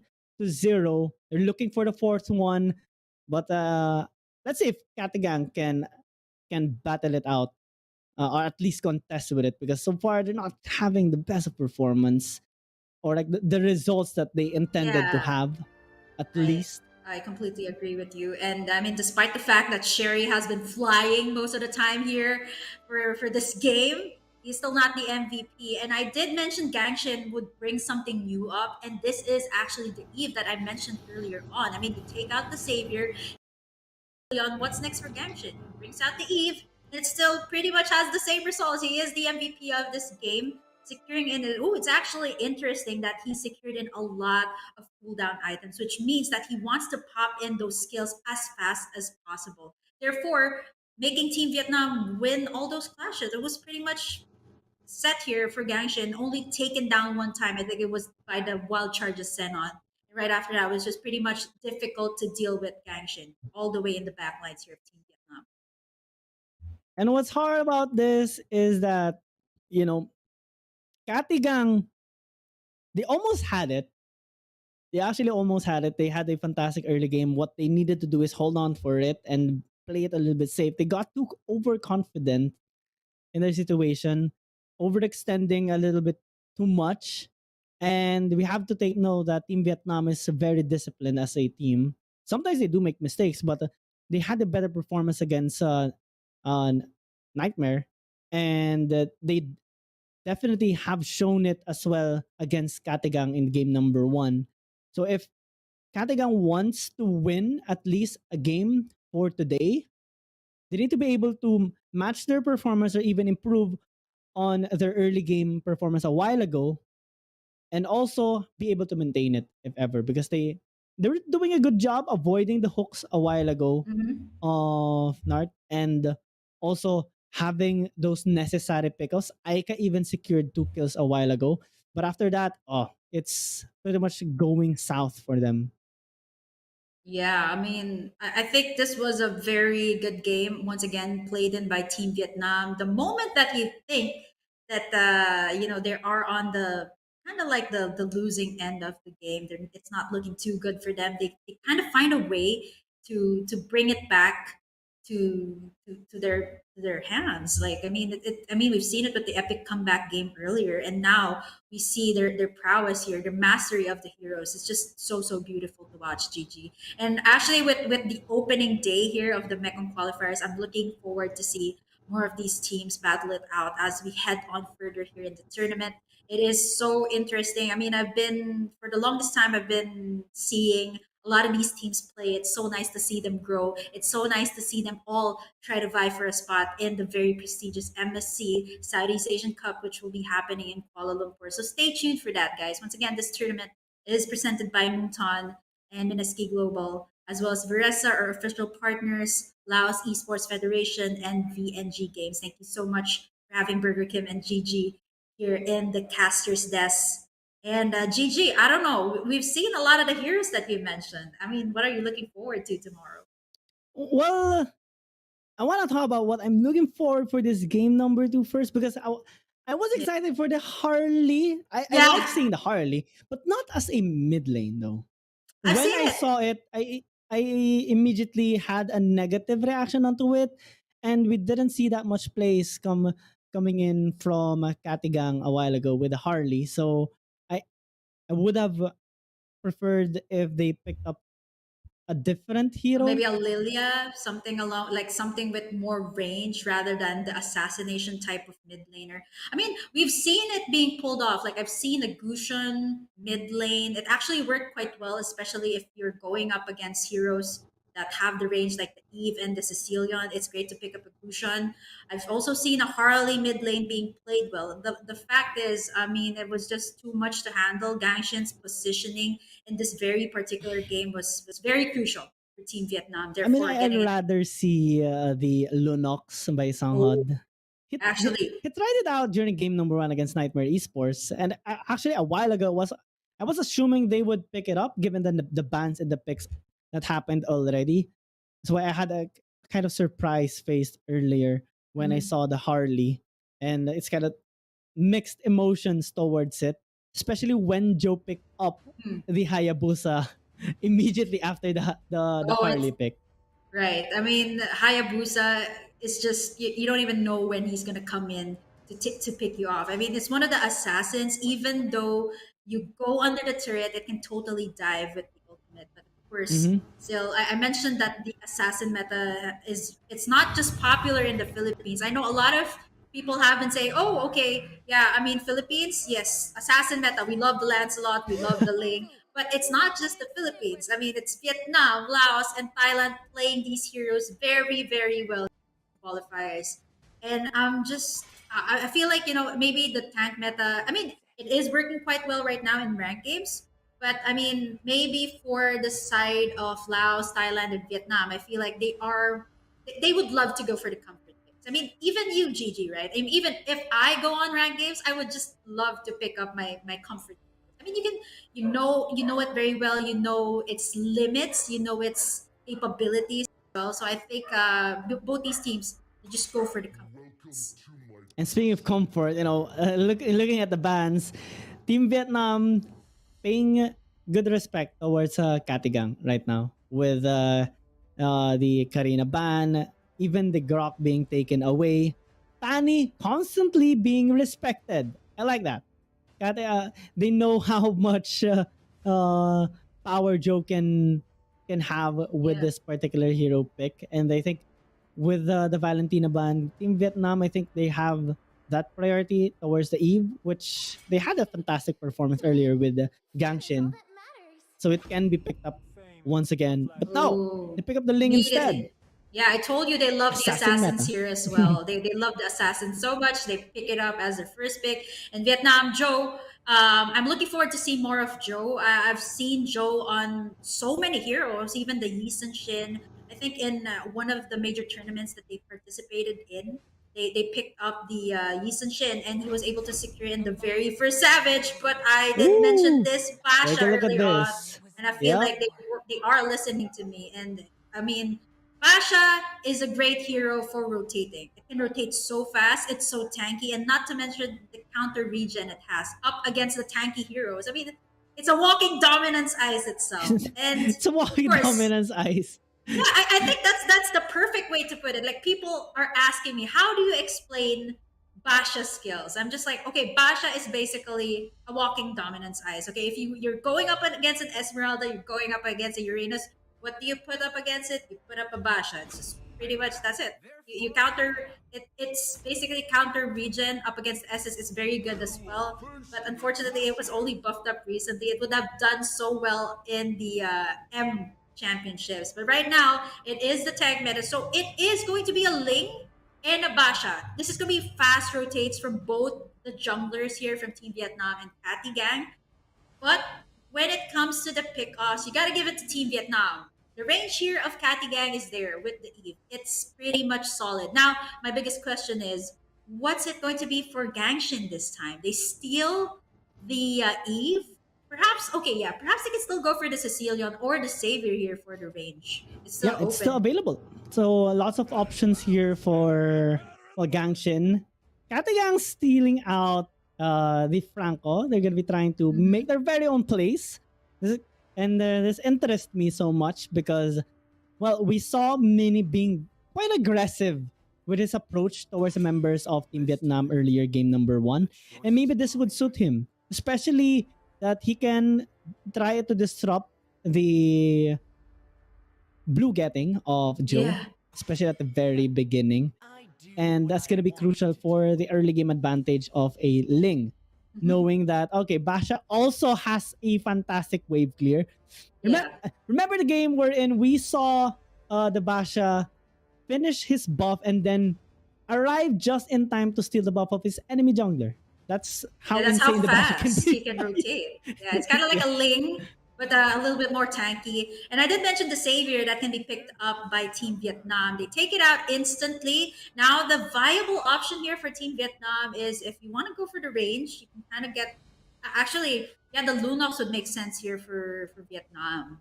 They can put it up. There are 2 tanks here. They can all if they want to go for the range. I would say a Sicilian for the burst damage in the late game. But I'm not so sure how that would fare, especially since you're going up against a Franco, you're going up against a Basha. So now, that's my biggest question. I feel like a Kagura would be a great pickup here for Vietnam. I'm so excited to see what Gangshin would put up next. I mean, there's not we've seen him on so many heroes, and right now, it's kind of going that way, right? Catty Gang sealing up the heroes, leaving Gangshin with something. Need some stitches? And okay, Melissa, this is getting really Finally. spicy. Melissa, and perhaps maybe Nathan as well. the being, Nathan. hovered. It's doing. I mean, we haven't seen this Nathan for quite some time. Oh my goodness, I get it right again. The Kagura. I said it would be great. It's a mage that has never been out of the meta. Okay, Yep. the Kagura is It's great. It like has a great standard. Actually, GG, I would actually classify the Kagura to be like kind of like a mage assassin. It kind of has that same vibes as the The Kadena. burst. Can instantly burst down. Yep. And he can just go in, go out, and whenever she wants. And can go for pokes and go for full on dives. Pretty much perfect for the draft here of Team Vietnam. When they go in, they don't hesitate for sure. Katagang, they have a solid composition which can tilt Team Vietnam as well with a Franco pick. And also the Paquito Oh dear, and they Melissa solidified as the well. Paquito. Oh, So so it they're gonna is be creative on this. X-Lane. Uh-huh. Paquito. Oh, this Manny is interesting Paquito. from Catty Gang. They got the range and they got in the dive heroes. Mixed emotions on this. I like the draft of Katagang as well, especially the Basha, the Eve, and the Melissa. I think they would have a fighting chance in this, definitely, especially in the scaling as well. You know, the shredding damage of a Melissa is always hassle, especially when she pops out the ultimate. It can be, well, she can be untouchable for a brief period of time. Yeah.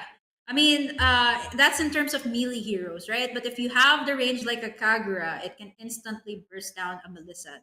This has the ultimate being popped up. So I think for this round, I would say the Melissa's a pretty interesting pickup coming in from the side of Catty Gang. I feel like they want to spice things up a little bit. Of course, this is this is the second game, of the series. So looking forward to see this being put into play the very first time Melissa's debut here in the Mekong qualifiers, as well as the Nathan for the side of Team Vietnam. So that is so much burst, GG. You got the burst from Gangshin, you got the burst from Sherry as well. But we cannot deny the fact that Mini is just you know, you know, making his presence known here towards Team Vietnam.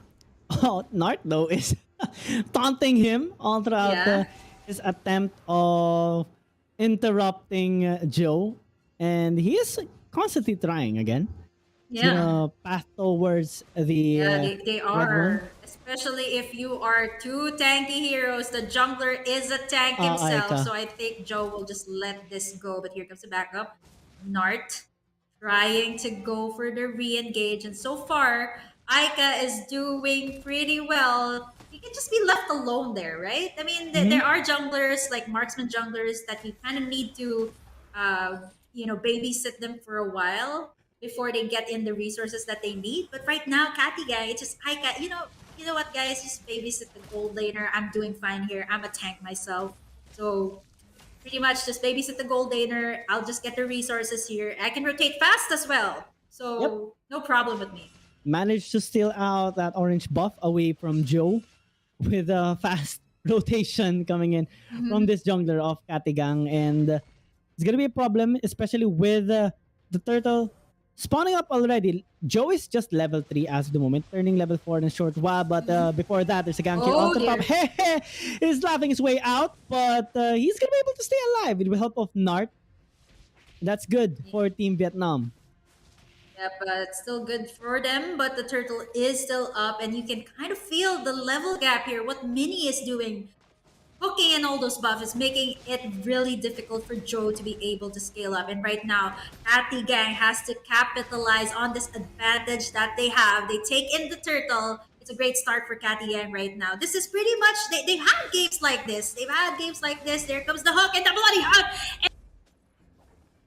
That's nice coming in from them. That was close actually. Raiden nearly winning that 2v1 against Sherry. But unfortunately, oh, look at that. The hook into that jump of Aika. Definitely a big hassle right now. Mini is happy on picking this Franco for sure, but Wave the Dragon towards Mini for that revenge. How dare you hook my friend? You're gonna fall down as well. Yeah, take it down. And man, 2-2 is their score. Catty Gang, if they want to seal the deal in this game, pretty much they just gotta set up things for Songhood here, set up things for Raiden. They got tanky heroes here, but of course we can't forget that Team Vietnam has the burst. And speaking of burst, Joe, Tempest of Blades just to put in some pressure. But here comes a bloody hunt from Mini, takes down Joe, and Nart is the next one on the chopping block. But here comes the re-engage. Gangshin with the Yin Yang overturn without the ultimate. He won't be able to. He will be able to escape from the hands of three, but not with Mini. Retribution on point takes down Gangshin.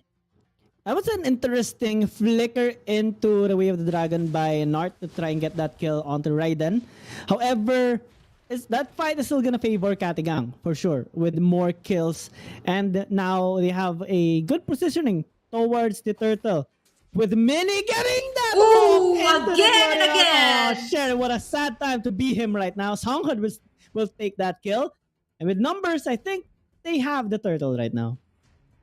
And the hooks here by Mini this time, it's so on point. These are the types of hooks that it is so satisfying to watch. That you, I mean, for Catty again, right? You get the hooks, almost there by Gangshin, but here comes Senon.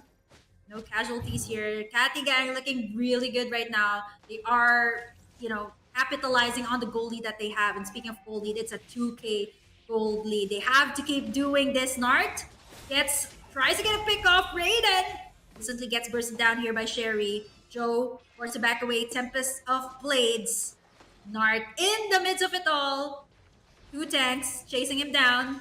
No engage here by both teams. And safely disengaging from everything. Yeah, Mini constantly going for those hooks.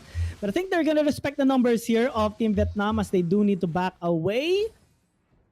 No, they're not going to be able to pick up They get the a kill. tower. Yeah, they get the tower on the top side. So it's pretty much still Catty Gang. They are looking to capitalize. I mean, this is what they had. They had a great lead earlier. The problem is that the map control was, it was in the opponent's hands. So it's really, really difficult to to get the objectives that you want, to get in the results that you want if the map control is with the enemy. And right now, Catty Gang looking really good with this last game. This is their last game for today, and they are looking to close it with a victory up against Team Vietnam. Oh, Aika and the real world manipulation being used. Joe is dead, and look at this bloody hunt for Nart. Oh, he's gonna be flickering out towards safety, but not for Hehe. He's gonna fall down in a short while. One more punch should do the trick. Took it a long time, but Songhud will secure it. And Catty Gang now 8-4 with a 3,000 gold lead. This is looking much better for them. Not for Gang Shin. He's gonna escape with the flower. Maybe this is the trick for Team Vietnam. You take in their heroes, you steal it, force them to bring something out. But I think overall here, it's just, man, look at that. Instantly bursted down here by Team Vietnam. Insane. How can you actually take down the damage dealers here of Catty Gang when the frontliners, the jungler himself, is a tank? They almost get in the mid-side tower. It's still the 6-minute mark. Catty Gang looking really good, as you know, Joe is not having a great time here. So I think the best option here for Vietnam, perhaps, you know, pressure in the sides here. That seems to be what the Team Vietnam is gunning for, going for ganks like this. Raiden might be taken down under his own tower. Joe gets a kill here up against the Goldaner, but of course Catty Gang gets in the turtle. Yeah, they answer it with the best way possible, getting the turtle, and now they're even transitioning towards the gank here, toward Nart. Is gonna be able to escape. No Bloody Hunt available. Well, it's available, but he is out of distance.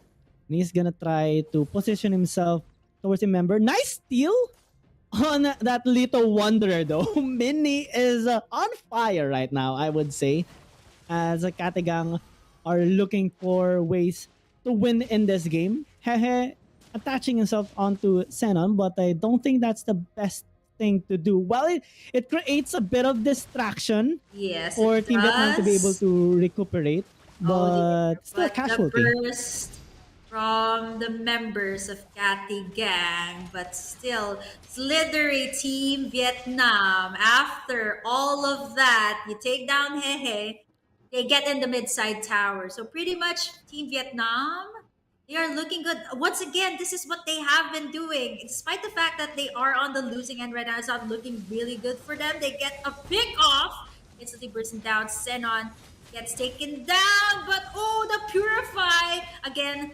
counter-engage here. Nart buying some time. But Songhut gets Gangshin in the tip of the real-world manipulation. Make that 2 here for Catty Gang. And they are looking to equalize the towers. And Team Vietnam, so pretty much they are still in this game.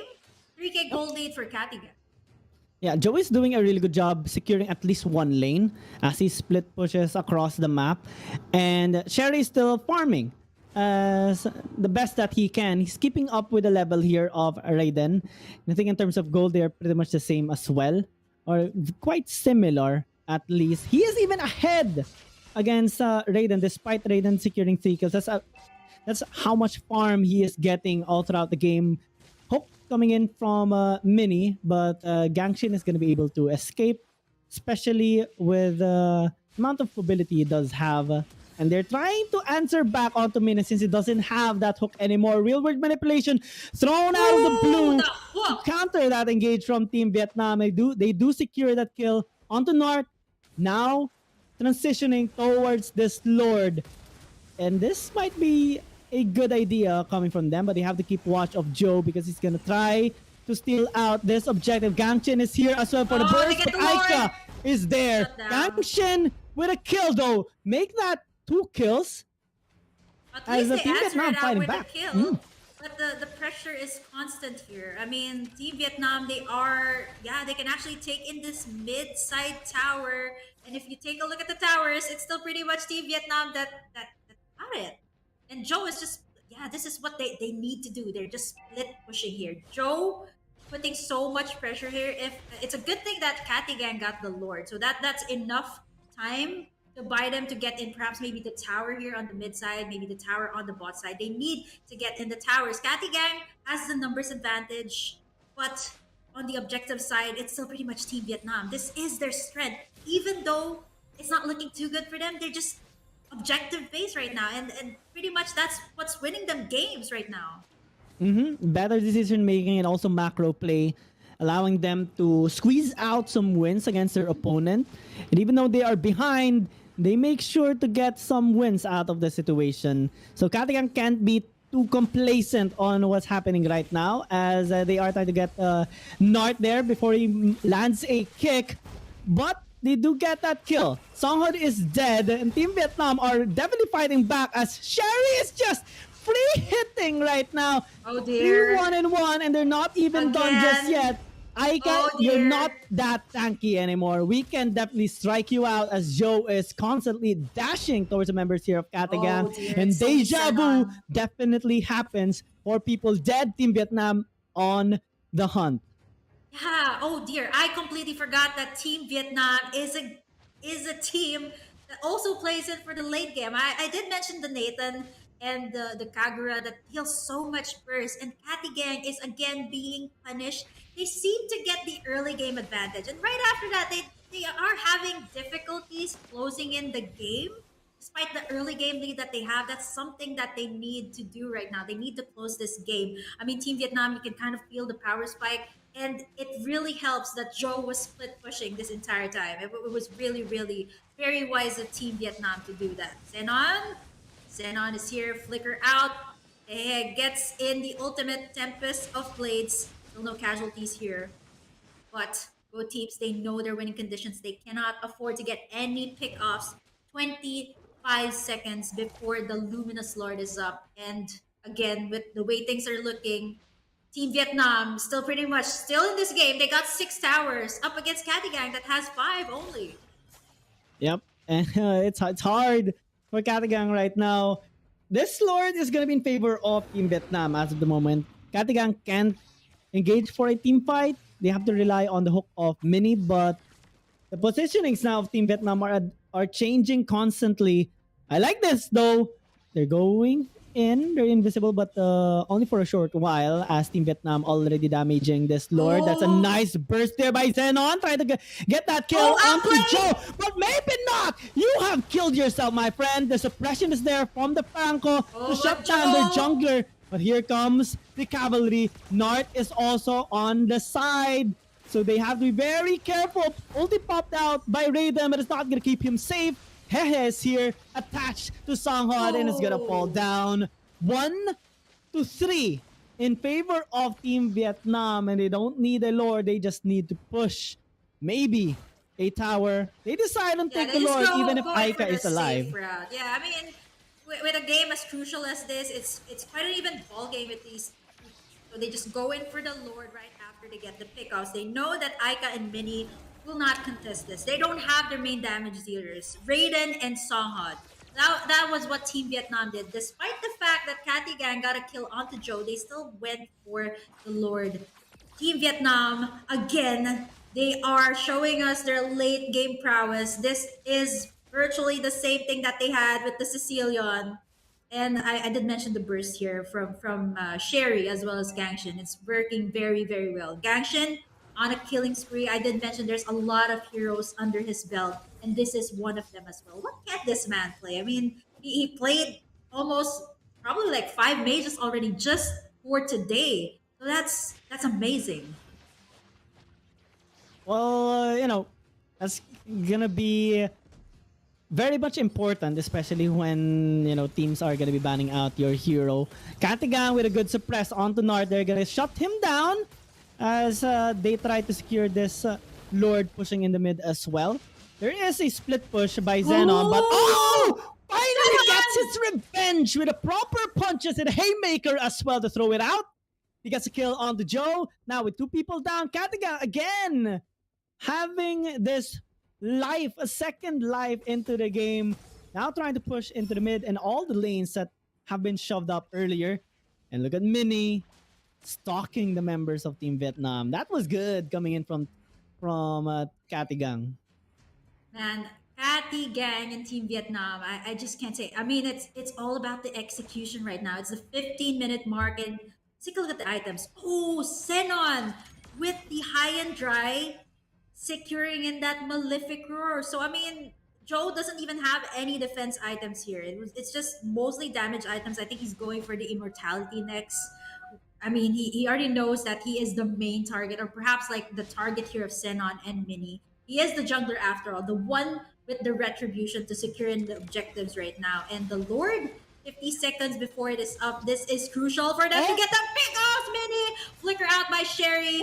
Fortunately enough, that was beautiful. Okay, Sherry anticipated that flicker bloody hunt combo by Mini, and right now, again, a reset from Catty Gang. Nice attempt though by Mini, almost getting in the damage dealers that they want here. Same goes for Nart.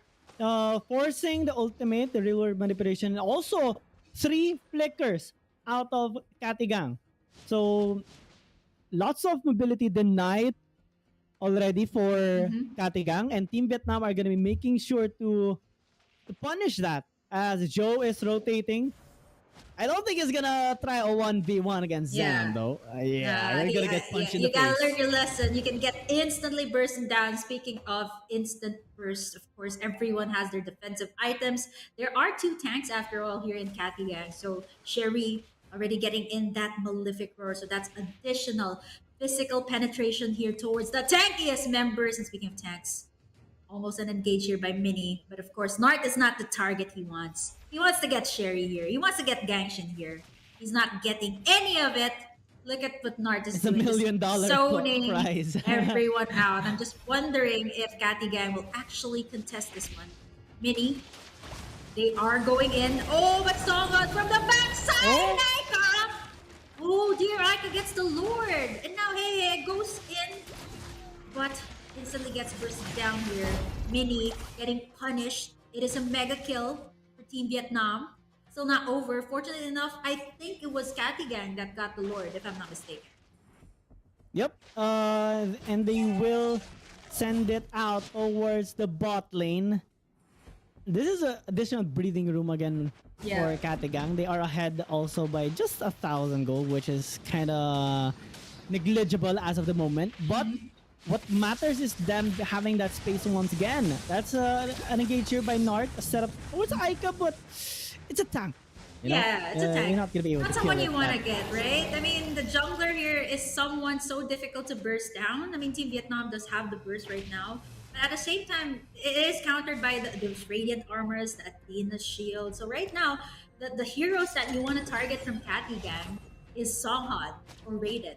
These are the heroes that you want to pick off. But Nart can't seem to access the back line. Just like this, it's just Mini tanking in all the damage. And right after that, you got Aika just zoning out the damage dealers here. But again, Mini outplaying Joe with the Winter Truncheon. Enough to buy him some time. Yes, he is able to escape. He does not have the purple buff, but Xenon is quite relentless there. Able to escape, but now Raiden, just isolating all the members here. But Sherry, with the burst damage, takes down Xenon. And if this is a wipeout for Catty Gang, it could be a disaster. And there you go, 2 down here. Catty Gang has no choice but to turn away. Like what I mentioned, Songhad, Raiden, or Xenon. These are the heroes that have the damage output. These are the heroes that you want to get. And now Sherry is already feeling that power spike. The Malefic Roar, like what I mentioned, enough instantly to burst down all the tank heroes. Yes, you got the Radiant Armor, you got the Athena Shield, you got the even include the Cursed Helmet there for the magic defense. It's still not enough. It's enough to burst down here the members of Catty Gang. Right now, it is giving them some breathing room, but I mean, up until when, right? Up until when can you extend this game? And speaking of extended games, you know, the team fights are also getting extended. I think one of the last team fight lasted for almost a minute. And even if Team Vietnam won that, it's not enough for them to be able to push in a tower, especially the inhibitor towers that are still standing still on the side of Katigang. They need one wipe out. I think that's the most important thing. Along with a Lord pushing, they want to break the base here of Katigang. Same goes for Katigang. And right now, they're initiating a fight. Hook not gonna land on the best possible target, but with a shred on the HP bars of Team Vietnam. Nart is still alive. Same goes for Gangshin as he tries to escape. It does successfully. That's gonna be good for Team Oh dear, Vietnam. Jungle Xenon, you access. went the wrong Oh! way! Oh goodness, Sherry rips him apart in an instant. I think what Xenon is trying to do here is get those single target pick-offs, like that. Just zoning everyone out here. Catty Gang will have a difficult time contesting for this Lord. Sherry is the one who wanna get here right now. Catty Gang in the position to get the Lord. But here comes potential knock-up. Songha being zoned out by Sherry! but Sherry gets the kill. Yeah, overturn onto the backside, but the ultimate being popped in by Rin is not enough as Catty Gang one by one gets taken Sherry's still down. alive. So much burst from the side of Team Vietnam. They get the hook, but onto Nart, and right after that, it's only Mini. No one left to burst down the members of Team Vietnam. And this is what I was saying. When it comes to the late game, it does not matter anymore. It only matters with the execution, with the team fights. And that is what Team Vietnam is so good at. And they will be able to secure in this Lord uncontested. Yep. This is a very enhanced Lord right now, so it's gonna take more time for Katagang to burst it out. I think it's only Raiden that can kill it fast as well, along with Songho. The tanks, maybe not so. And with Joe getting the purple buff of Aika, this will give him the additional advantage that he definitely needs in terms of those energy that he requires to have that consistent dashes towards the enemy team, which he did actually a while ago during the team fight near the tower of Katigang. And when they actually do that, I like how Sherry goes in aggressively, not hesitating, even flickering in right on top of their faces and popping out the Winter Truncheon to stay alive. Yeah. That's how confident he is. Yeah, you can kind of see the power spikes, right, from both teams. From the side of Team Vietnam, there's so much magic burst to the point that Songhad and Raiden secured an Athena shield, and that is saying something, right? Your damage dealers securing in defense items for themselves. I mean, it does make sense, okay? You're the damage dealer here. You gotta secure in those defensive items to protect yourself as well, right? There are late game again, Team Vietnam, they got the Lord, and right now it could potentially be an end for Catty. It can be. They're still trying, but Team Vietnam definitely has one of the best discipline I've seen so far here today at the Mekong Qualifier, and them being able to come back from a decent amount of deficit, but through the way of them on their cross-map plays, as well as their carry being able to farm out despite the pressures being thrown out by the enemy team. Particularly Sherry being so strong there with the Nathan, and now he is having the best possible confidence to go in against their enemy. And Joe just continuously rotates as well and pressures the back line. Raiden hasn't gotten the best possible entry yet. That's why, even though he has that Melissa, we don't see him being able to kill that much members of Team Vietnam. Yeah, I mean, the burst, you can already see it. What Catty Gang is trying to do here is, yes, to tank in all the damage for Songhad and Raiden to pick off the members here from the side of Team Vietnam. But what they don't know is that Team Vietnam, they just go in, burst down those tanky heroes like Mini and Aika, and right after that, it is so easy to take down the damage dealer. So a quick pause from both of our teams as they sort things out. GG. I mean, Catty Gang, again, they had a great start. Unfortunately, again, if it ends right now, I think what they lack is to close the game. Like, I think that's something that they need to improve on. Maybe in the next few games, they need to figure out how to close the game as fast as possible. Because every time they get in a lead in the early game, it seems like they are having troubles closing it out. Just like this, Team Vietnam getting in the lore that's now knocking in the base of Catty. Yep, and they have the best possible access right now. I think this is the longest game we have casted so far today. Yeah, 22 minutes so far. So far.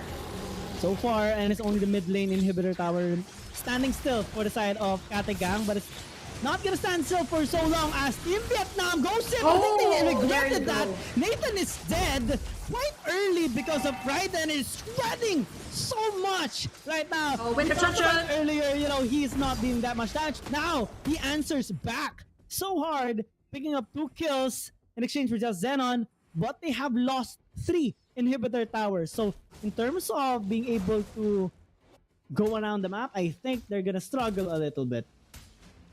And just when I say it was almost over for Catty Gang, it's still not over apparently. The longest game, but the minion waves slowly crashing in the base. So someone has to, protect in or clear out those minion waves. Catty Gang looking to push forward. Raiden getting caught. He does not have the immortality, but is soaking up so much damage in the front line, despite the fact that he has the Winter Truncheon. It's enough to buy him some time, but not enough against the Rat of Vietnam. And now they go in for the counter, re-engage here. Catty Gang has to back away.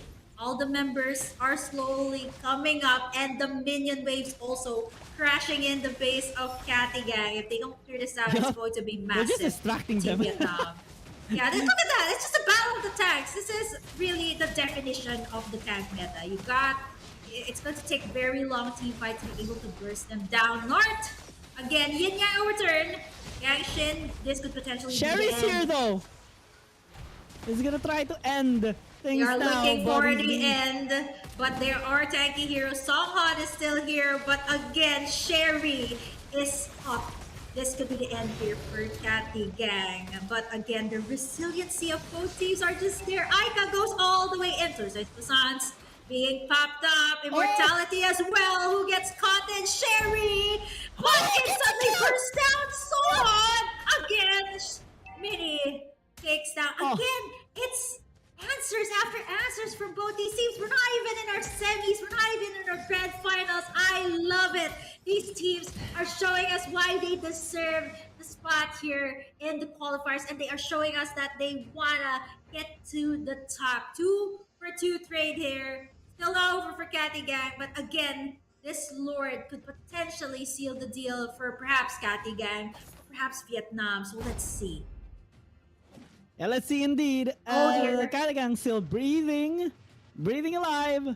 And look at Gang Shin going to the base. Mini trying to chase him down, and I don't think he's gonna hit the hook. But Team Vietnam Dear. now trying to secure this. Lord Aika. Yes, this is a very crucial one, GG. Aika in the midst of it all, but everyone from Catty Gang is there. It's not enough. And they take the Lord and Aika as well. Yes, he is able to tank in the damage. Immortality being popped up, buying him a few seconds. He does not have the sprint. Where are you going? Gangshin with the legendary saying that no matter what hero you try to get from me, no matter what hero you try to ban out, I still have something up my sleeve. And with this Lord, 3 members up for Catty Gang, it could potentially be the end this time. Yeah, this is the best possible scenario for Team Vietnam. 50 seconds for Aika, 70 seconds for Raiden, and they have the lore pushing with 3 inhibitors down already for Catty Gang. Oh, this is gonna be it. Dear. Sherry. Nart goes all the way in, and the Lord is still up, and I think GG, it is a GG. Good game, well played for Catty Gang, but Team Vietnam takes the victory, the sweet, sweet victory in the longest game that we had here in the qualifiers. Wow, oh, wow. 4-0. For Team 4-0. Vietnam. No losses. Beautiful, Team Vietnam. That was the Wow. closest though. Closest Yeah, game that they had. very close game. Yeah, the next, perhaps the other game that was close to that was the one where they had the Sicilian. Mhm. That was pretty close also. And this one was probably the tightest one I've seen. Back and forth answers. All I can say is that Catty Gang, you got some tricks up your sleeve, but of course it's not enough to seal the victory. They got a great start, GG. Unfortunately, even with the pickoffs they did onto Joe, the pressure, the massive pressure that Mini did onto the blue buffs here of Joe, it was still not enough. Why was that the case? Sherry was able to scale up on this Nathan. Look at that. They don't. Gangshin and Sherry doesn't even have boots here. Why need boots? Okay, why need boots? We just want the instant burst here, and they got it. Team Vietnam with a clean victory, 2-0 up against Catty. And I think they're gonna be having a fantastic run in this tournament as well. Team Vietnam with a solid start, undefeated so far. Katigang, well, let's list the teams right now. Team Vietnam 4-0. Nightmare Night, Esports.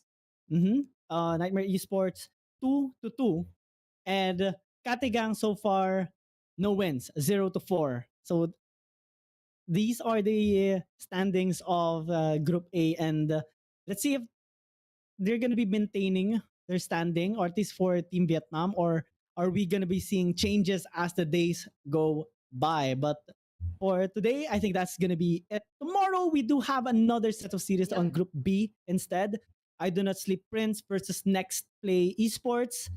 I Do Not Sleep Prince against I Do Not Sleep Esports, and Next Play Esports against I Do Not Sleep Esports. And I think that's it for today. We are your shoutcasters. Giang Gaming here with me is Burger Kim. We had a fantastic time. We hope you did as well. And we'll see you again tomorrow. But for now, we're gonna be bidding good night. See you guys tomorrow. Same time, same place.